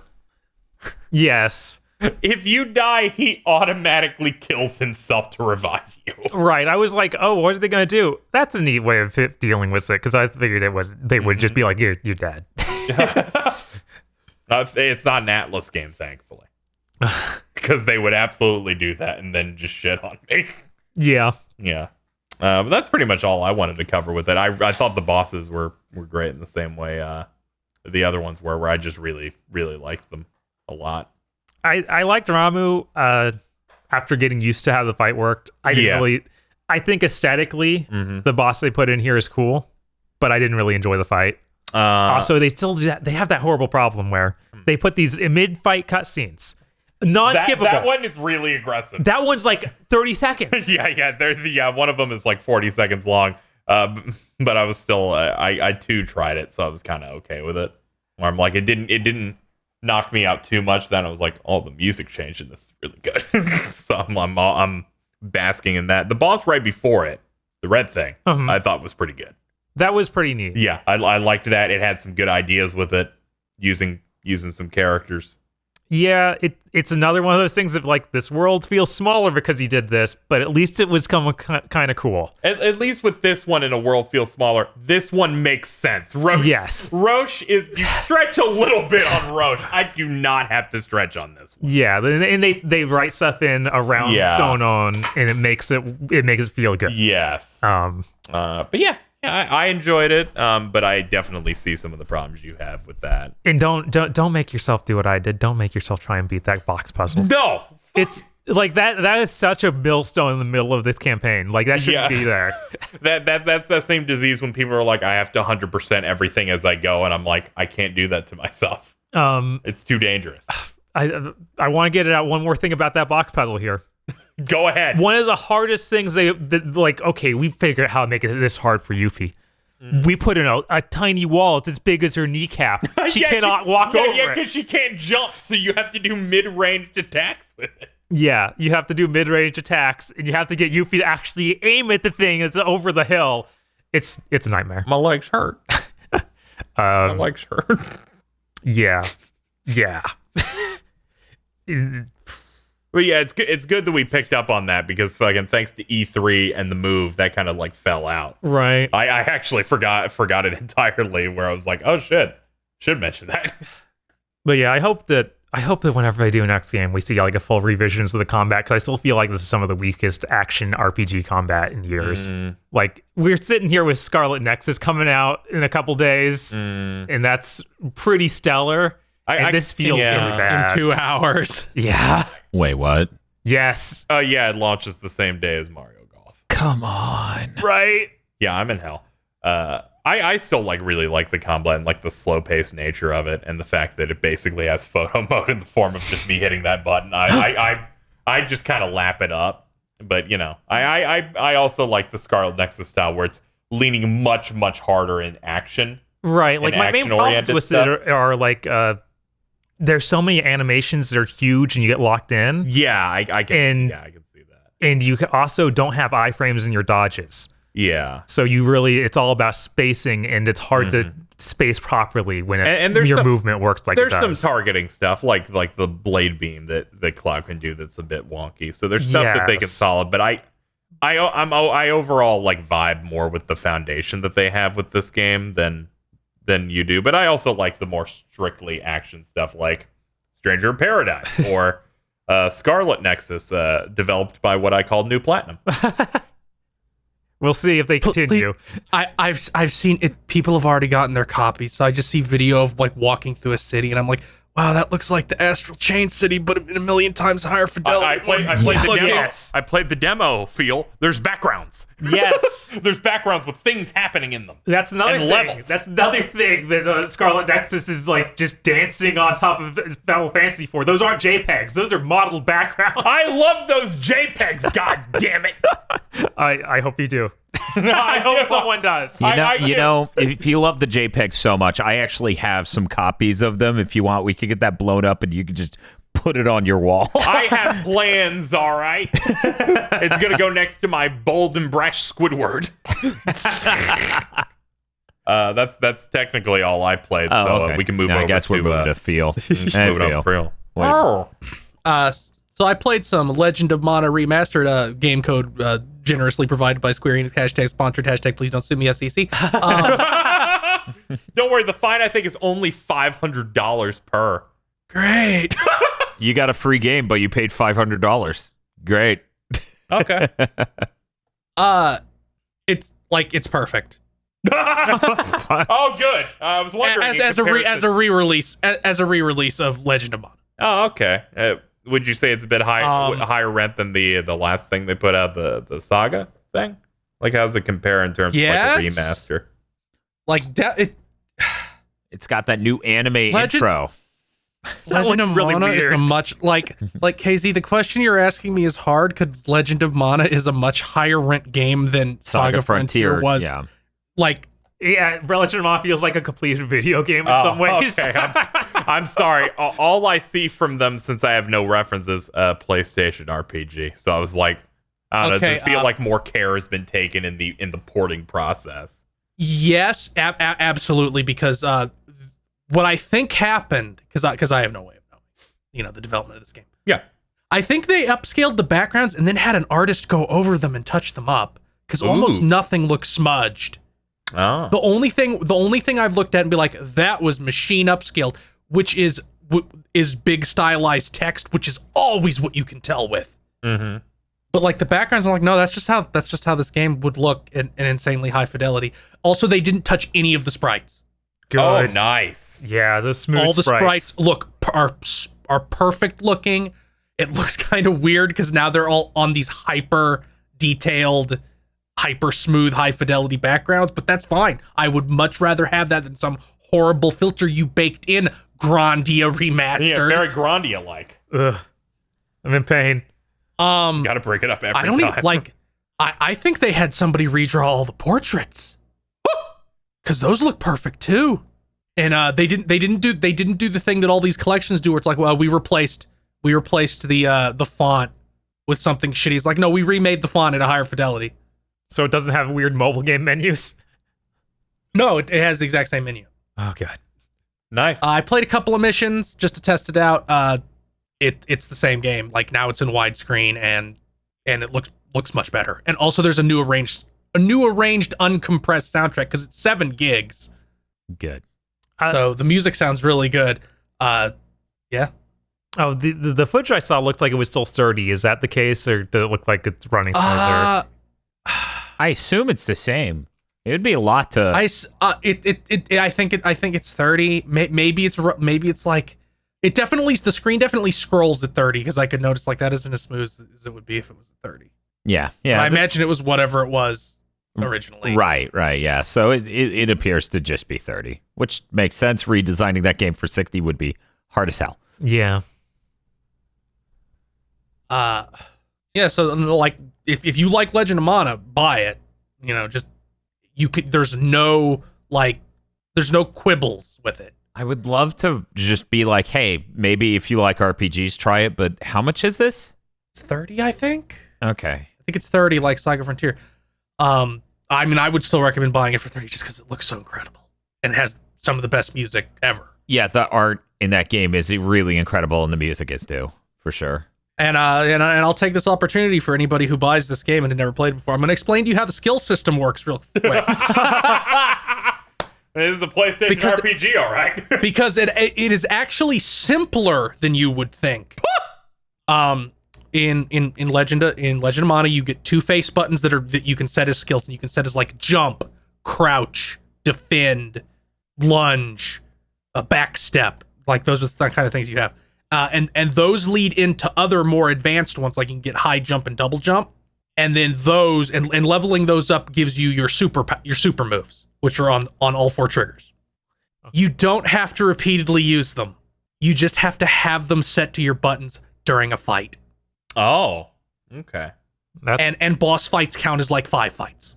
Oh, okay. It's kind of just like so long as it's equipped, you have that effect, or you get that. It's like, yeah, so it's like to get high jump, you have to have jump equipped for 11 fights and crouch equipped for 8. Huh. And once you fulfill both those conditions, you get high jump. Is there a menu that shows you any like bars or anything? No. Of course not. No, like, of no, course you not. fool. No, you fool. Let's flash back to little 15-year-old Field being like, I'm just gonna repeatedly jump over and over through every fight until I jump for somehow. Yeah, I would never Like, figure I don't that know. out. I don't know how this shit works. It would have been nice if they had maybe added a little bit in there, but it's already so close to being perfect that like I'm afraid messing with it any further would fuck it up. Also, I have to talk about Mass Effect now. I'm sorry. Oh no. We thought we could escape by a break, but no, not a chance. Yeah, Not I have a to. Go ahead. Mass Effect 3 is not done. What are you talking about? It's been like 10 years. That Jesus. DLC's Like, really done. It is really done. But Mass Effect 3 becomes progressively less done the further you get into it. Yeah, that sounds about right. I play Final Fantasy 15. By the end, it's almost as bad as Dragon Age 2. Oh no! Fuck off! Like, it's the same level of these environments aren't done. These are like first draft environments. You can't Like do that before they put things in them. You can't do that. This game has expectations. You can't peter it off when it's the end of a trilogy like that. And again, people didn't notice this for years. If you just hadn't fucked up that ending, BioWare, you'd have skated through. We shitted. I also played the Apology DLC they made a year after the game came out called Citadel. That's the most complete, high budget, good Mass Effect thing, period. It's really weird to attach it to what sounds like the most incomplete game. Hey, they had time on this one. You're right. It's like 4 or 5 hours long. It can be longer if you do every optional scene. It brings back every single party member in the entire series that is alive when you do it. It's really funny and does something that I thought was entirely beyond BioWare, which is poke fun at themselves without being annoyingly self-depreciating. Where it's like, this is a funny thing in Mass Effect. And I'm like, you're right. And you didn't like grovel over it. Yeah, that doesn't sound like a Western video game trying to be funny. Exactly. It's like, there's a character who uses the exact same model as another character because they didn't make a whole new fucking model for this character. It uses the same. She has like a different head and face and the same body and animations. And then she directly compares herself to that character. And I'm like, that's funny because it's really obvious that you're the same model and body. XD. Wow. There's a part where, does anybody care if I talk about the plot of this 10-year-old? No, I don't. No, there's way more value in you talking about the plot of this 10-year-old. So the villain of this DLC is a clone of Shepard. He just jumped right to it. Wow. Holy shit. And it's really funny because there's a part where he like traps your party in a force field jail, like in fucking Revenge of the Sith. Yo. And he's like, I'm gonna replace you. I'm gonna replace you and take your place in the universe. And then he says, I have to go, which is what Shepard says when you select leave conversation 50% of the time. Oh no. Yes. So the party like gets sealed in because you're in like a secret like bank vault. You're in the space equivalent of the end of Raiders of the Lost Ark when it gets put in like the warehouse full of boxes. You're in the space version of that. So you like you get like filed away in the box. And Shepard's just talking like, I don't sound like that, do I? I don't say that, do I? And one of the party member options is, I think that's the first thing you ever said to me. And you have multiple dialogue options, and all of them are different ways of Shepard complaining about sounding like that. It's really good. He's like, I don't always say that. Sometimes I say, we'll talk later, but I never come back. I leave him wanting more. Jesus. And all of this is aided by how well polished and complete this DLC is. Like, it's all new environments. The environments are much more detailed and complete than any other environments in a Mass Effect game. You don't enter jobber mode whenever cutscenes happen. There is a part right before the boss fight where the fucking clone jumps you and you beam clash with them. Because I'm playing the psychic character. By the way, they're your class, and each version of him is a unique boss fight. So I'm playing like the Vanguard, which has the psychic powers, and he like jumps you with like a psychic fist, and you do your psychic fist, and like they impact, and you're pushing on each other for a little bit. I'm like, that's cooler than every other thing in Mass Effect.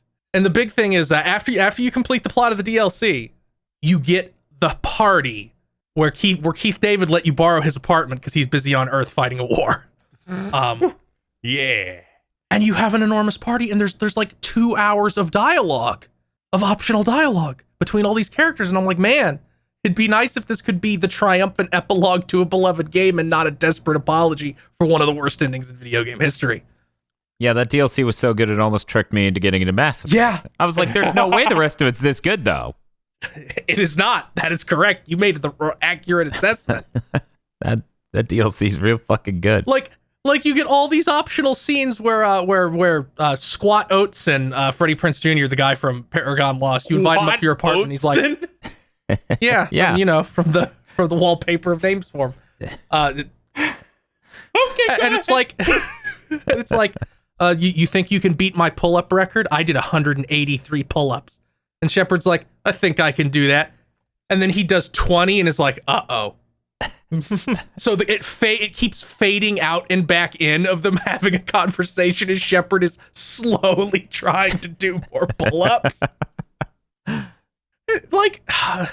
And there's one where you take Garrus, the cop, your cop party member, to a bar, and he's going down in flames trying to talk to a woman, and you have to rescue him. And you can deliberately fail, and he's like, oh, that sucked. Want to talk about weapon mods? Yes. It's really good. Like, if Mass Effect 4 can be even 70% as good as this DLC, everybody will forgive them. And since I just praised BioWare a bunch, fuck you, BioWare. Back to normal. So the war assets that you need that determine what endings are available to you, they massively cranked up the numbers for this fucking re-release.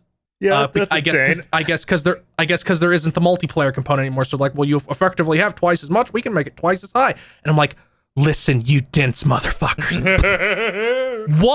One, you realized your side quests were bad initially because you made the DLC give you a shitload of resources. And 2, you made it easier regardless in a patch later on. And 3, you motherfuckers didn't fix the quest tracker. You know how a normal game works, where it updates and tells you what stage of the quest you're on? Mass Effect 3's doesn't do that because the game is so fucking undone. So a guy tells you, Shepard, go to the fuck you quadrant and pick up the who gives a shit from this planet. And if you look in the menu, it won't tell you if you've gone to, it won't tell you if you have it or who to take it back to. So it's like, well, I guess I'll die. I guess I won't do any of these horrible side quests. I also got to see the extended endings the first time that they patched in a month after release because everybody shit their pants so hard. Those endings make the game worse. They make the ending worse. They legitimately shouldn't have bothered. How? How can you make it even worse? They're stills with like really generic narration over them. Whoa. And they're the exact same stills no matter what ending you pick, except with the colors changed based on what ending you picked. So they made the jokes about what color do you want worse. And if you pick synthesis ending, everybody has green cyber lines on them in the stills for no reason that they really poorly added on here. Look at this. Okay. What a good video game. I'm glad you liked it. Let's see this. No, that looks very cool. Shut up. Why? It looks bad. That's very cool. They also hysterically, because everybody on the planet made fun of the trees having circuit lines. If you pick the synthesis ending that merges all organic and inorganic life for some reason, fuck you, it's magic. They really downplayed them because they were embarrassed of them. It's really funny. Yeah, I don't know what the fuck was wrong with them. I don't know why. I don't know why they ramped up the requirements for the endings because that's really. Like, just why? That's just mean-spirited. Just for fun. Yeah, especially you don't want to play nothing more warns games? you. Yeah. Yeah, no, not when it's dealing with your really bad galaxy map, and your quest. Like, BioWare, fuck you.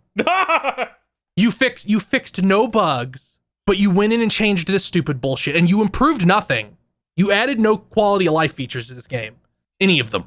So it's like you went in and changed things that either don't matter, like the fucking butt shots, which were only for one character, by the way. There's still ass shots on every other female in that series constantly. That's fucking weird. Well, and two, don't worry, they weren't objectified. Only her. Yeah. The others weren't memes, Dan, so they didn't feel the need to address it. That's so sad. And two, you ranked up those numbers, but didn't add like the most basic quest tracker ever into your game that was chronically unfinished when it came out. Cool. I hope BioWare, you are allowed the time you need to make Mass Effect 4 as good as even 70% as good as Citadel. Because I really did enjoy Citadel, and there was years of me refusing to play it because I was afraid it would come off as a desperate, pitiful apology. And it comes off like that a little bit just because of the context it exists in, of no fault of its. But highly recommend the Citadel DLC. I would not recommend either of the other two DLCs for Mass Effect 3, but unfortunately you have to do them now if you want access to all three endings. God. That's all I played. Bob, Yeah, what's up? one last thing you forgot. What did I forget? You played the Ninja Gaiden collection. I did a little bit. Any quick words on that? Any thoughts on the collection as a whole?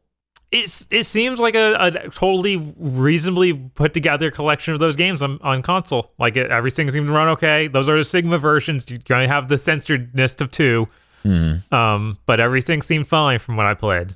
I was going to say, does it seem to load faster or look better than the back compat versions you can get on Xbox? No.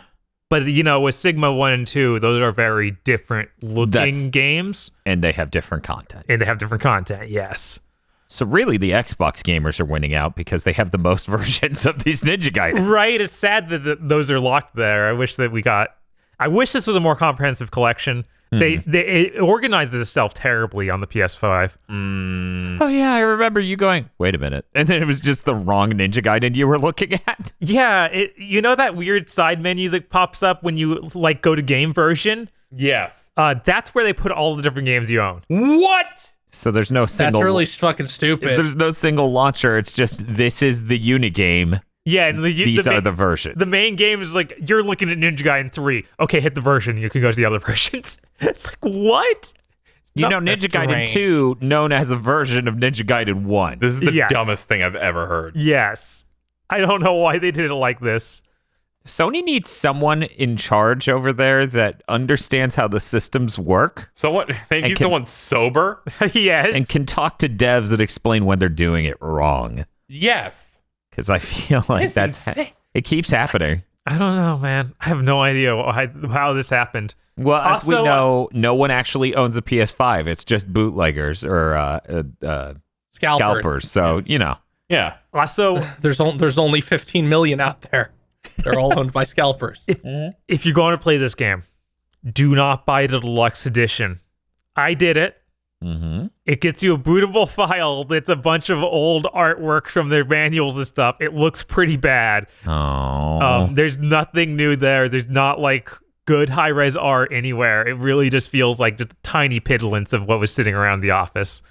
That's sad. And then I guess you get the soundtracks, but I don't know if anyone wants to boot up their PlayStation and listen to a soundtrack. That seems insane. I don't, and I'm really into music.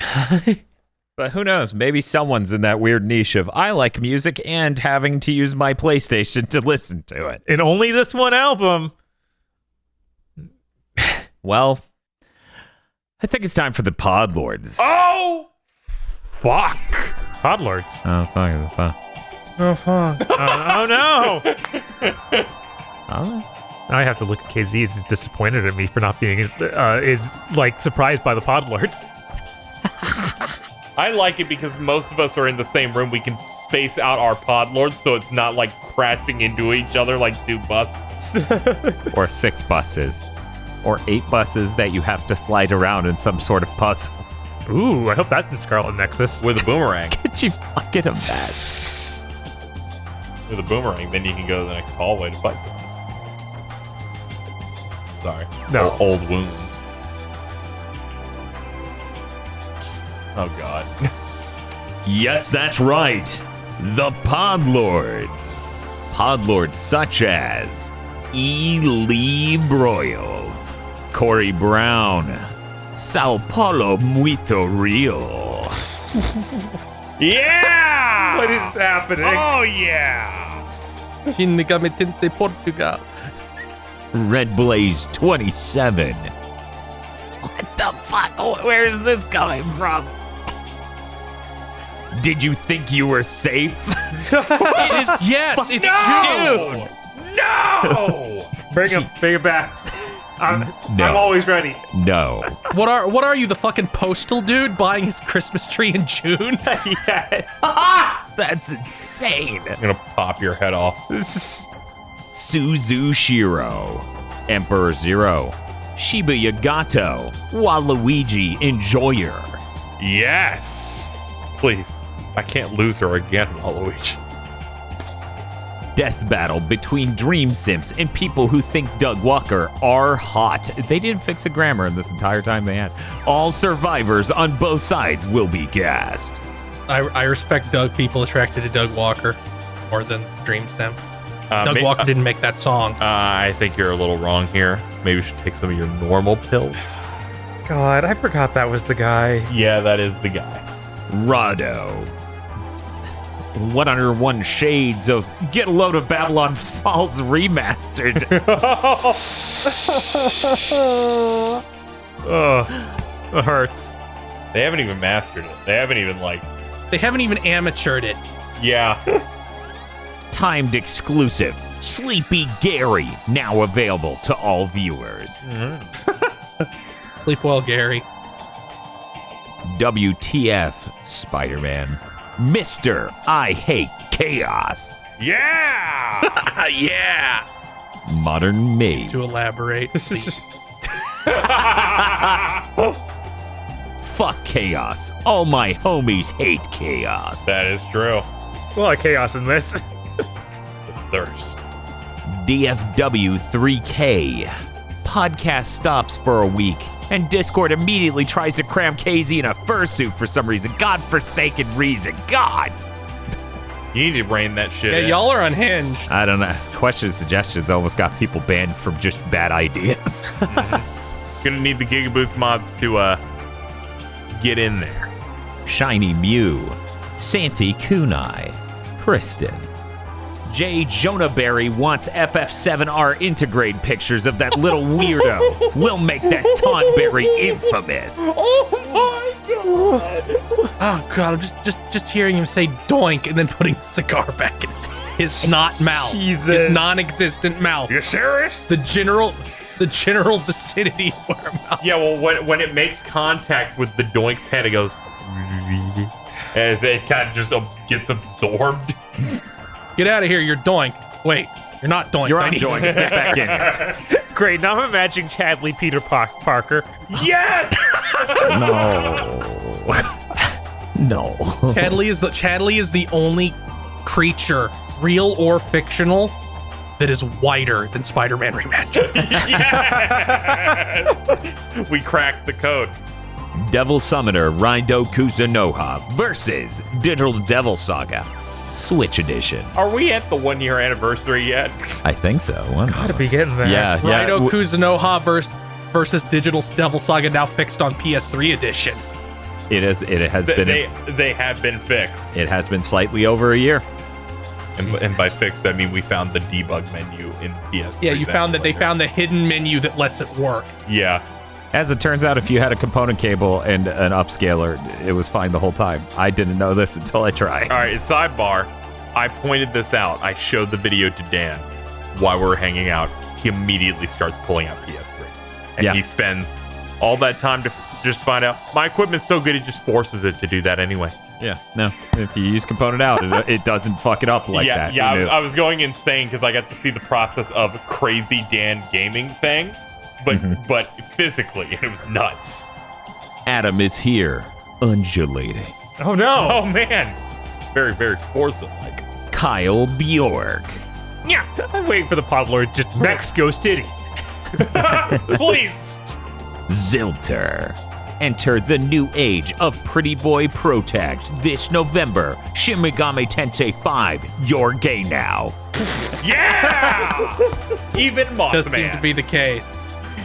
The Sweet Life of Dan and KZ. Chase Ray. Blig de Blue. Schlig is boo. Friendly reminder that chemtrails is a demon in Shin Megami Tensei 4. It is. Look at that thing. Yeah, it's cool looking. Fiends in that are also really stupid, where in Nocturne they'll like show up at scripted parts. Here it's certain rooms have a 1 in 256 chance of spawning. What? And they're like, you should get the fuck out. It's Monster Hunter Rising. Only one more week with Coco, but at least this plushie of her plug-type tail softens the blow. Jesus Christ. go back, Coco. Go with the fucking She's graduating, which means that the people from China screaming about her won. Yes. Jesus. I'll miss you and your honkers, I guess.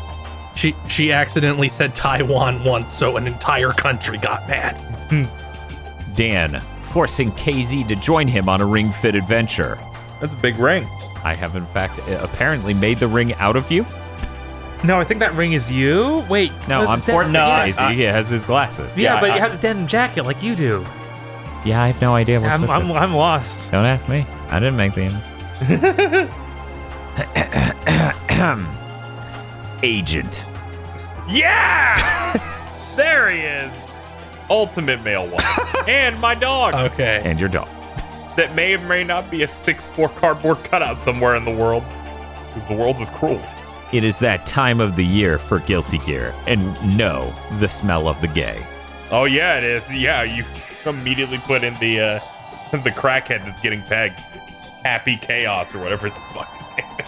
KZ. Banny, please let me sit in the chair. Banny. No, you sit on the floor. That happened. that did in fact happen. I'm like, of course I will. Look at you little bastard. Podlord name cleanse. See you next week. Thumbs up. Thumbs up. Thumbs up. I'm gonna kill Chaos. Yeah! It's a good habit. It's a really good edit. I suffered through the whole Family Guy game. Ask me anything. All right, Phil, do it again. The first one or Enter the Multiverse, where it had such hilarious jokes as what if frats took over the world and vending machines give out date rape drugs, or what if disabled people took over the world and all the wheelchairs form like a mecha you have to fight? I don't know, but there's the image for the fucking game. Brian cannot be seen in shadow.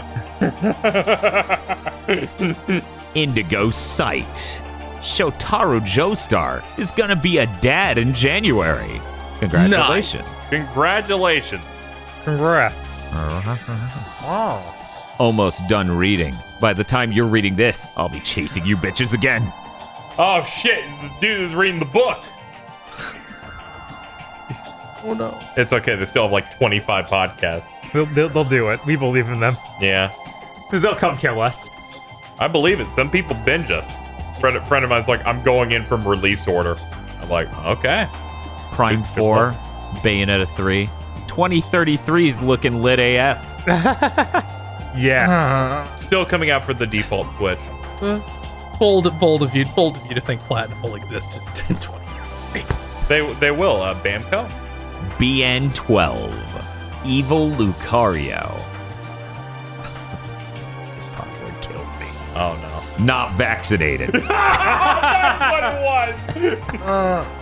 I feel like Randy repels vaccination. Yeah, he sweats it out. Jesus. Clutchins is hype for the upcoming Metroid game. No, that one. A chaotic raccoon. I hope we see another chaotic raccoon at the next Sony event. I upgraded to Podlord for the Dragon Quest bit, but I might as well stay for a while. Thanks, Ankh. Hey, yeah. What's up, Bonk? Valkyrie Skies and aspiring Bamani ambassador Shinji 16. Thank you very much to our Podlord. Thank you, Podlords. Thanks, Podlord. Podlord. Thank you, Podlords. Clink, clang, clang. And if you'd like to become a Podlord, you can go to our Patreon at patreon.com/GBpodcast. For as little as $5 a month, you get many benefits such as early access to Chugging Bleach and Mondo Cool, our 2 anime review podcasts, exclusive access to our Patreon exclusive shows like Cursed Content by Committee and other things that you also get to vote to influence. Extended armchair dev pitches and sometimes gamer premonitions, apparently, wherein you get to hear our more advanced ideas that we didn't get to share. Another benefit, that's patreon.com/GB podcast. Pay my rent. You know what? Yes, please. It's also KZ's rent, so doubly so. Make it so I can pay Dan my part of the rent. Pay the rent so that way that shit doesn't go back into Bob's house. Jesus. Oh, God. You're still not done, dude. Yeah. No, I'm not. Oh, Fuck that. Dan keeps spinning around this house and having anxiety attacks, and I just gotta watch it and eat a donut. Yeah, that's how that's been going, yeah. All right, we got news. I guess I'll talk about the darkest news unless Phil wanted to jump on something else real quick. No, I wanted to ask Dan for confirmation of something because we were being sad about Platinum for a second. Okay. Dan, is Knack 2 better than any game Platinum has released since Metal Gear Rising? Yeah. Okay. Hey, Dan. Ah. I noticed there's something here that isn't on our news list. Yeah, what's up? How about that patch for Marvel's Avengers that just shows your IP address on it? Oh, yeah, that's my true. God. Why? Apparently it's already been patched out, but for a moment, if you played that game, it just showed your IP address. If you're the one person streaming Marvel's Avengers in the year of our Lord 2021, I'm sorry. Yeah, the PS5 version is the only one that does it, but it showed your IP address. They fixed it already, but Jesus H. Christ. That's fucked up. Yeah. Something else fucked up, Windows 11. No! Oh, good. I was hoping someone filled this in. There isn't a ton to talk about yet. Hopefully a deeper dive for me will be coming in the future, but basically... What I saw made me scared. Okay. I saw people cheering about it, and I'm like, this doesn't sound good to me. Windows... Which is what... Go ahead. It'll run Android apps natively now? Yes, because they need to compete with the Mac OS, which can run iOS apps on it, which is how I'm playing Fantasian on my MacBook. So you could just play any Android game on your computer? It's going to have a store for Android apps. Will it just like migrate the entire current store? I don't know how it'll hook into your accounts, but it's just its own Windows store for Android. I mean, I could see some appeal in that if maybe I want to try out something but don't want to dig out my phone, I guess. I mean, there are some exclusives on Android, like Rockman X Dive or whatever isn't on iOS, I don't think. Yeah. Occasionally some things will come out on one and not the other. That's it's always like that. But yeah, this is good, I think. I think it's smart, and I think competition breeds innovation, and this is such a benefit of that. Windows is also trying to lure more developers onto their store. There's a quote about this. Basically, they said developers can use their own commerce engines, in quotation marks, and Microsoft won't take a cut. So in that sense, what I assume is like they would host everything, but Microsoft would give them hooks, right? Hooks into the web store. They don't have to. Devs can even use their own payment systems if they want to. Here's the quote from Satya Nadella. Windows has always stood for sovereignty for creators. Well, as they try to lure them all onto a consolidated store. They try to lure them under the cardboard box. Damn it, went for the same thing. It's box, stick, a little bit of cheese. A little bit of cheese. Not too much. Not too much. You don't want to fuck it up too much here. Phil Spencer hiding in a bush holding the string, watching. But yeah, apparently the Windows Store is going to have apps for the Adobe Creative Suite. It's going to have Android apps like TikTok and Instagram, stuff like that. They're playing that up a lot.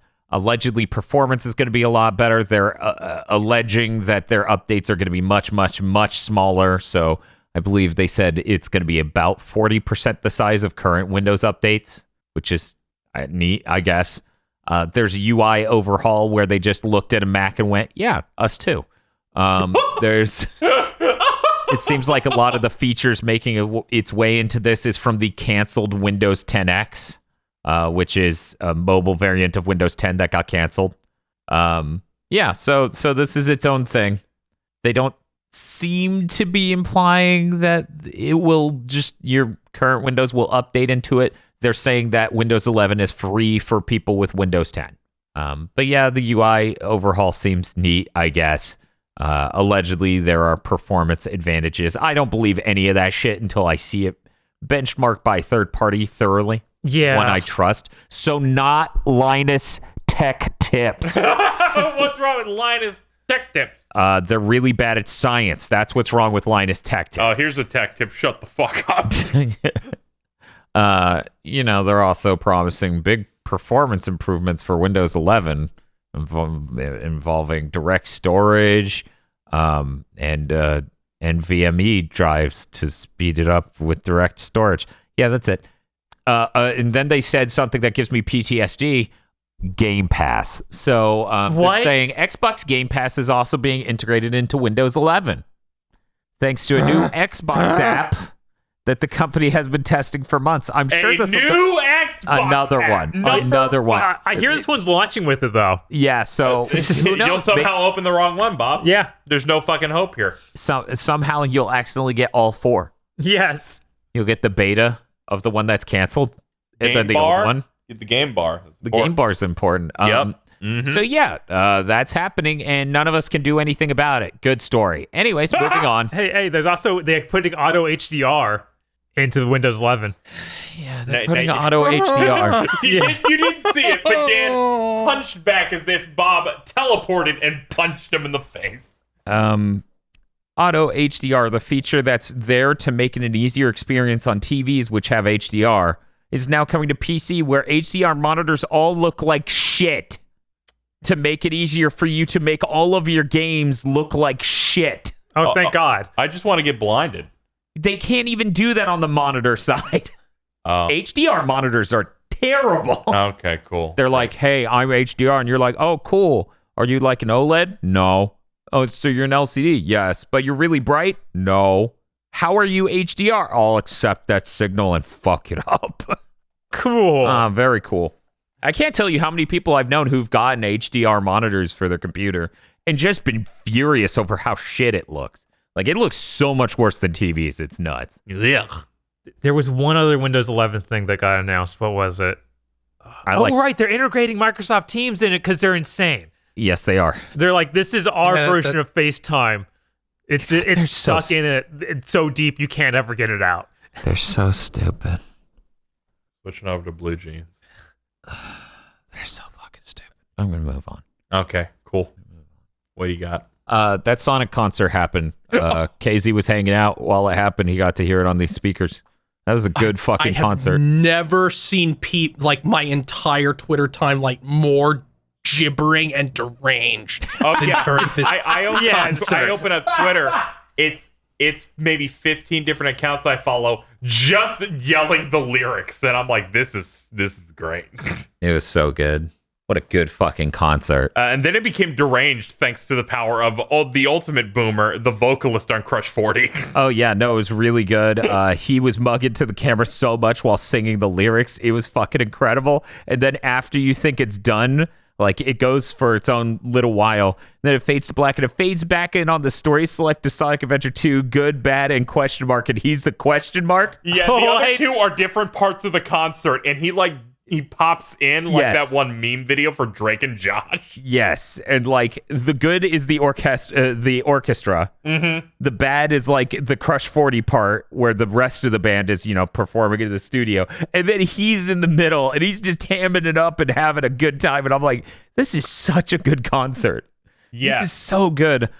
They even got some vocalists to cover some of these songs that were sort of YouTuber sort of cover artists. Yeah, they had Nate Wants to Battle. Yeah, he did every track that you think he would do. Yes, they really stuck him in a Nate Wants to Battle sized hole. Yes, they did. He crawled into the Sonic soundtrack, pointed at a hole, and said, "This is for me." Yeah, and you were like, this one, which they covered for the Sonic Unleashed theme, Endless Possibilities, you're like, this is pretty good. And I'm like, it is good, but it's not lead vocalist of Bowling for Soup good. Yes. Oh, yeah, no, it was, my bar was really low once it was featuring YouTubers. Hey, that YouTuber did the Dragon Ball Super intro for the big tournament, including the Ultimate Battle Insert song that he ruined. Oh, no. That's great. That's good for them. Good for them. Get that bag. Get that bag. Hey, do we know if this is uploaded to watch now? It is. It's still archived on YouTube. I still want like a CD or a streaming release of this because it was really incredible. Like you get those Crush 40 songs with orchestra backup. Yeah, that was the best version of Live and Learn I've ever heard. It was so damn good. They know their audience to end on that and also make it an AMV. Yes, it was so damn good. It was an incredible fucking concert. God, yeah, that was a great start to my day. That was great. Then I got to try your really expensive headphones, and the first thing I hear is His World from Sonic 06. It's a good song. I could hear the vocalist on Zebrahead spit. It's a really good song. Well, that's all my news. Okay. Windows 11 at a Sonic concert. I think you had probably a pretty good week then. I tried to get the highs and the lows. Yes. We'll go to Bob next. Bob, your thing you wrote here is the first thing in this document. Yes. I was very excited. Yes. We got a date for Multi-Blood type Lumina. Oh, it's over for every other fighting game. Yes, obviously. They're all dead. September 30th. They also announced it's coming to PC. The West, we're only getting that digital. They're getting physical in Japan, of course, because it will live in my console for the next 25 years. You'll be taking that console to public bathrooms to have tournaments. Yes. $50 for the regular, $70 for the deluxe. I don't think they actually announced what's in them. Yeah, this sounds about right. The correct pricing for a fighting game, I guess. Yeah. That's probably fine. I wonder how many characters going to be. They showed off that one of the maids is going to be playable. I hope they get the other one too. I hope this has like the full cast of at least original Multi-Blood, because that wasn't a big cast. They confirmed it will not. Of course they did. I think they said we got like 8 something. I mean, I remember going to be small to start with. Yeah, because the original Multi-Blood is 3x3. That'd be 9. 9, yeah, they're about 9. Yeah, probably the same. Yeah, I'd have to dig through really old stuff to find out. The sprites are like ludicrously high fidelity. Yeah. Like I saw a comparison. Oh yeah, for sure. They're not high fidelity by current standards. Like they're no Skullgirls, but they're way higher fidelity than the original ones. God, could you imagine if they got freaking Skullgirls seem to make this? That'd be insane. That would be great. Big shits. Maybe one of the last Skullgirls character will just be Shiki Tono. Stop it. Shiki Tono, a skull girl? Yes. The same with Just Beowulf. like big band. Yes. And It'll be Ryu. It'll be Nico arc and make everybody mad. Oh, she's the best character. Why would anyone be mad? I have some reasons. If this game doesn't have Nico arc in some form, like it's DLC or something, I will just be like, why did I buy this? That's fair. You know that Nico Art was the first Nendroid? No. Yes. What? I the forgot. very first Yeah, one. that makes sense. I vaguely knew this. Yeah, it makes sense. It looks really bad, but I would love to have it. They went back and made like a nice working one years later, and that, of course, is no longer around. See. Oh, over 10 playable characters. Okay. That's what their original announcement was. Okay, Great. that's good. Yeah, that should be the original output or set then, because I'm used to the ancient version I downloaded. Yes, you found it on LimeWire.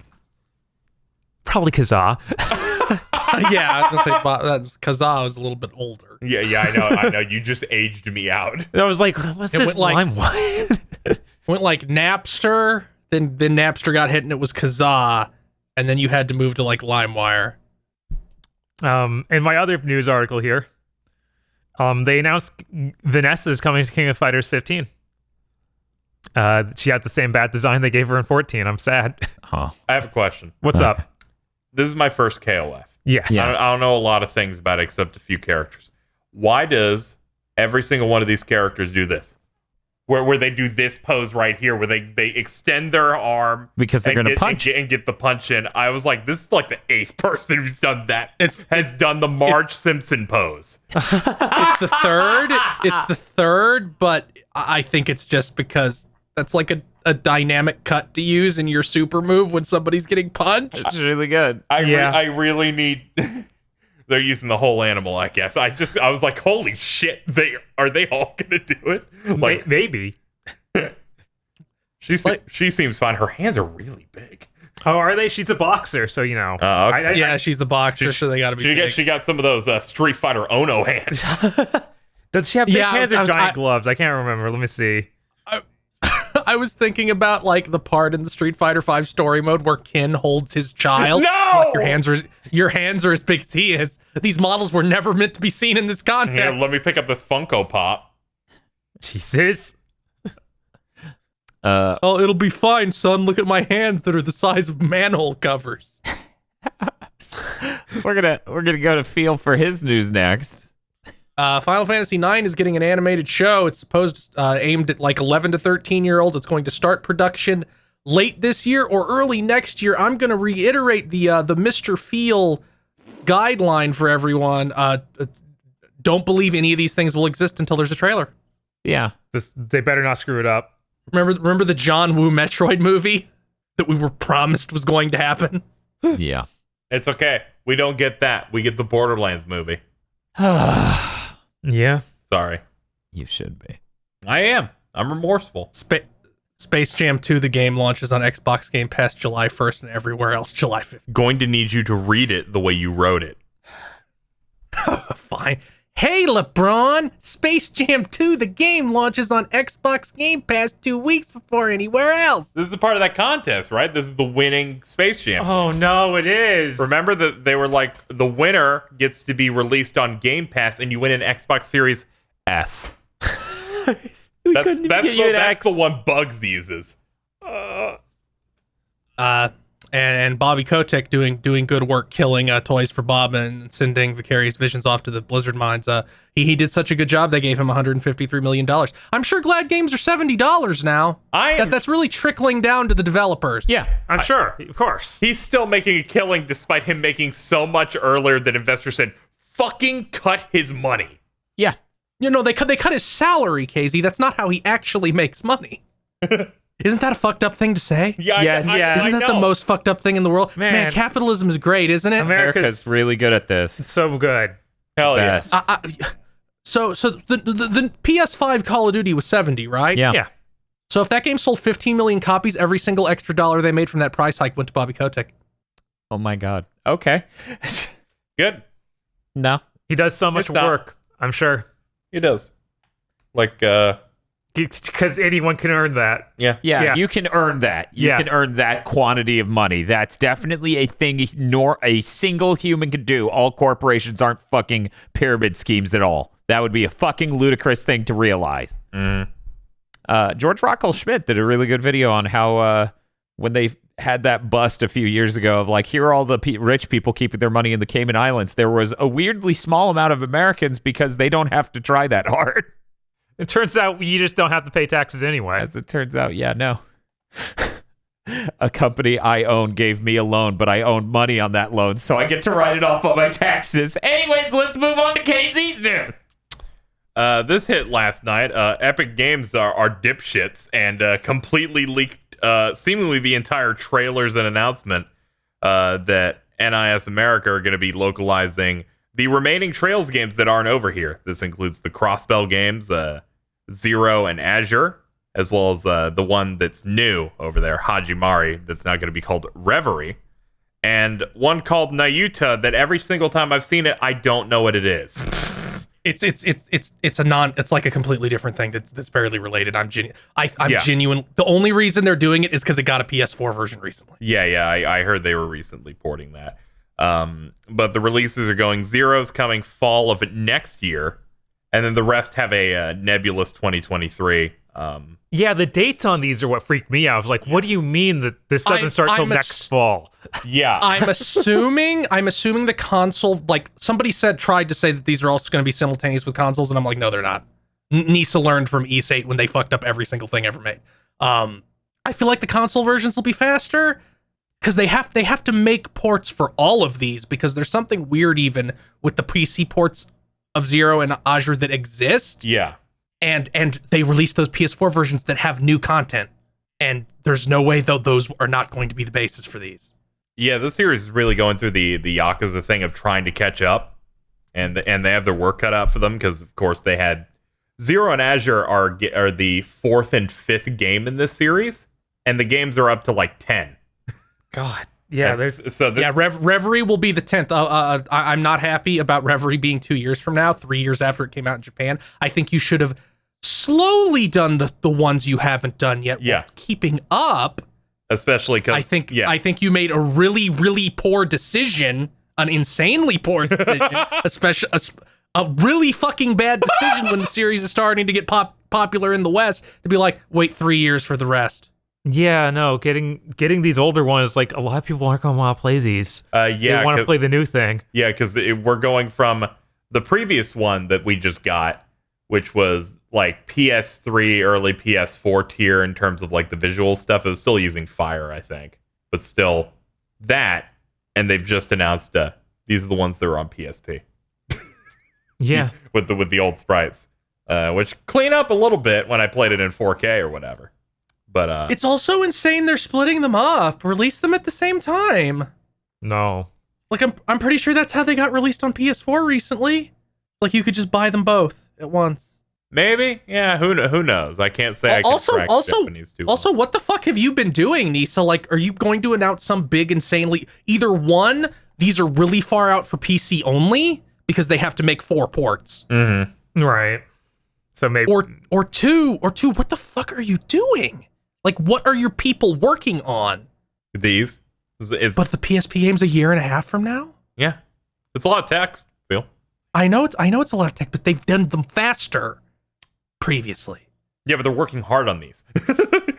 yeah, maybe you're right. Maybe it's just this thing of the console ones are coming way sooner. Yeah, I could see. I They could definitely accidentally see that. like they leaked these dates, and it's like, wow, all this is wrong. It'll be really funny. Yeah, or if- these are just placeholder dates or something. But like that's insane. It's insane to be like, there's gonna be 4 more of these games when the 10th one comes out, when Reverie comes out. There's gonna be 4 more. I will laugh if it's like the official announcement comes out and they're like, yeah, the first one comes out in January, and it's like, oh, okay, it's that far out from PC. Yeah. I'm just glad they're catching up because I think expecting people to play the middle chunk of a game franchise by importing or acquiring the Chinese version of a PC version of that game and applying a patch a little bit too much for some people. Like if it wasn't so far out, I would have waited, honestly.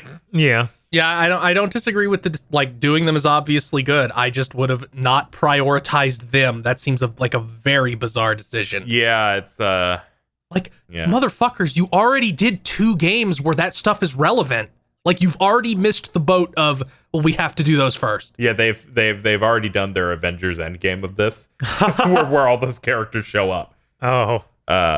But yeah, apparently and there's some stuff in Reverie that's gonna need it. So I guess you might as well just get them out. But the 11th Trails game in Japan is dropping, I think, in 3 months.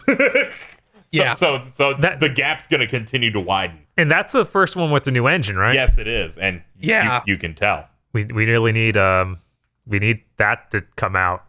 Because that seems like it's like a reboot, like a clean way for people to get in. Yeah, it's like the start of a new arc, and each arc kind of, despite it bringing back old characters, is in that self-contained thing. Right. So you can like jump in and be like, here are these new characters. And So yeah, we better not have to wait like until 2024 for that. That's what I'm saying. oh yeah, That'd be insane. it would be really funny. But yes, also, It's like, I guess I'll equal- just stay here in I only care about East Town, if that's the case. yeah, one day you'll be given your chance, and I hope it's not 2024, Right? because by then there will be 3 more games that had come out since then. Oh. They'll be moving on to their next engine. The Unreal Engine, right? No, that you are incorrect on that. Oh, no. Not enough people there retired or died for that to happen. God. One more bit of news I got. Neo: The World Ends With You got its final trailer a month ahead of launch, and I'll they're be watching that. I watched it and went, they condensed the story stuff mostly to the second half of that and some like dialogue stuff, but yeah, it looks cool. A demo is coming out at the time of recording this tomorrow, so it'll already be out, and you can carry over your progress to the main game. I'm excited to play that on the PS4 version that is at 60. What, you don't want to play a Switch? Did you see the interview they did where we narrowly avoided the worst We timeline ever? narrowly avoided gyro. What? they were like, we were planning to make the combat use gyro controls. Then we tried it and went, this is bad. Yeah! Let's not do that. Yeah! Wow. I am excited to see how this game plays because I have no idea. Yeah, I know. I see them moving around and attacking with buttons. And I'm like, I like when I attack with buttons. Yeah, I think that's really cool. I have secret news. What's up, Dan? 2 things. One's an advisory. The other is scary. Okay. Like really scary. Firstly, the advisory. Alex Kidd and Miracle World DX. These developers, for reasons completely completely not understandable by normal humans, based the remaster on the PAL version, so it runs at 50 frames per second. Oh no! At a How do you fuck 60 up that hertz bad? update. He's showing it to not- us right now. This is bad. I saw Oh, they GameStack fixed tweeting it. about this. I had no idea what it was related to. Oh my god. Are they going to fix it? I haven't seen any comments for the company. I don't know how easy it would be to fix it. But yeah, it's why in the world? Why in the world would they not base it on a 60 hertz version of that game? I don't know. Jesus Christ. Okay, now something scarier. Far scarier. Let me post it so Phil can see the title of this video. Blade Kitten posted a Hollow Wish collection trailer today. Oh man, I'm excited. What? I have no idea what the deal with it is. It seems to just link to the Steam page for Blade Kitten. The Hollow Wish collection just seems to be a collection of episode 1 and 2 with an art book and a soundtrack, and they made a trailer for it today. You know, the animations and the look of that give I me think- really aggressive Code Lyoko vibes. Yes. I think they're trying to get something going because you mentioned Blade Kitten and I went and checked their Twitter account. Like, are they fucking doing something? And they're tweeting a lot recently about how what they want to do in the future of Blade Kitten. So I have a feeling they're going to be trying something soon. Yeah, they might bring that to the console because that's only on Steam right now. 10-year plan for Blade Kitten. So here's Kickstarter. something I didn't mention because I didn't believe it, and I was just gonna see if it happened at E3. Somebody sent me a deep link, rumor. No, that don't might say it. I'm saying it. Don't! It's too Tell me funny. right now. It's too funny because it's already basically proven wrong. There was the rumor that Microsoft bought Chrome Studios, makers of Ty the Tasmanian Tiger and And Blake, Blade Kitten, Jesus. and that they were going to announce that at E3. Oh my god. That would have been a weird get. It would have been so insane to just be like, I'm- and we're making a new Blade Kitten. We and buy everyone gonna trash need that. I'm gonna need and that, the Phil. biggest publisher in the world. Like that'd be the most hype thing for me personally that they've done in years. Congrats, KZ. You've now had the experience of me and Bob both getting Blade Kitten back in the day and me going, this is fucking trash. And he's like, I don't know. I like it. I'm like, I hate you. But look, she claps and then Skippy goes and does war crimes. Yes. And that's funny. It doesn't make it a good game. Yeah. Oh my god. But yeah, so that trailer went up and it's a special promotion. That's right, everyone. You can buy this absolutely ancient game with its DLC that finished the story that came out 5 years later for an affordable $4.19 and get the comic back. The comic pack with it. Oh my god. For all you Blade Kitten heads out there. Okay, that was my secret news. We're good. What you doing, Dan? I'm trying to finish moving into this house. We're going to stream something. Uh-huh. Hopefully the stream doesn't burst into flames. Uh-huh. That's it. Yeah. Okay. Hey, Casey, what are you up to? I will have tried to stream via Wi-Fi and a laptop you passed to me. We'll see how that goes. Yep. I'm kind of just waiting for my stuff, and every couple of days calling a moving company saying, "Can you please give me an ETA?" Because you clearly lied. You said I could get an ETA after the first 2 days. It has been a week. Yeah, that shit's ridiculous. It's a good thing for KZ we had an extra PC and an extra capture card that was external and worked on that, because before we bought that 2 months ago, all of our capture cards were internal. So you would have just been here and been like, fuck. Yeah, that's a pretty good capture card too. Yeah, it's all right. Solid. It had some issues when I used it, but I suspect that's my PC trying to tell me it's going to die any day now. We'll see. Let's not think about that. Okay. Let's not think about becoming homeless, Dan. Well, I have a Mac as a backup. Hey, Yeah, Phil. I'm buying a Mac. Hey, Phil, don't. Okay. What are you doing? the next week. I guess I'll stream something. I don't know what by the time you hear this. I haven't decided yet. Okay. There'll be something. Cool. Is it gotta be Mighty Number 9? No. Oh, okay. No, the time for that passed. You know, We shall never stream it again. Phil, I look in this living room. Uh-huh. I look above the fireplace and I see 2 Mighty Number 9 pieces of merchandise. Well, that's because Ryan Secrets gave us both of them. He's like, here you go. Yeah, they're right next to your Banjo-Kazooie VHS. God. Yep. And all the Sly games for Sly Week. Mm-hmm. Because there's no way that's going to take a whole month. I'm very glad that I moved in with you so I could feel what an Amazon Luna controller feels like. The Amazon Luna controller taste test segment was real good. We should have included that at the beginning of this. I was shocked. That shit's real bad, Phil. It's so staggeringly wrong. Yes. Okay, that's I gotta finish moving in. My living room light still doesn't work. Anyways, bye. Bye. Goodbye. Thank you for listening to this episode of Big Think Dimension. If you would like to support us, head on over to www.patreon.com/gbpodcast, where you can get extra podcasts and early access to our anime podcast, Chugging Bleach and Mondo Cool. Head on over there and become a $5 backer or Podlord today.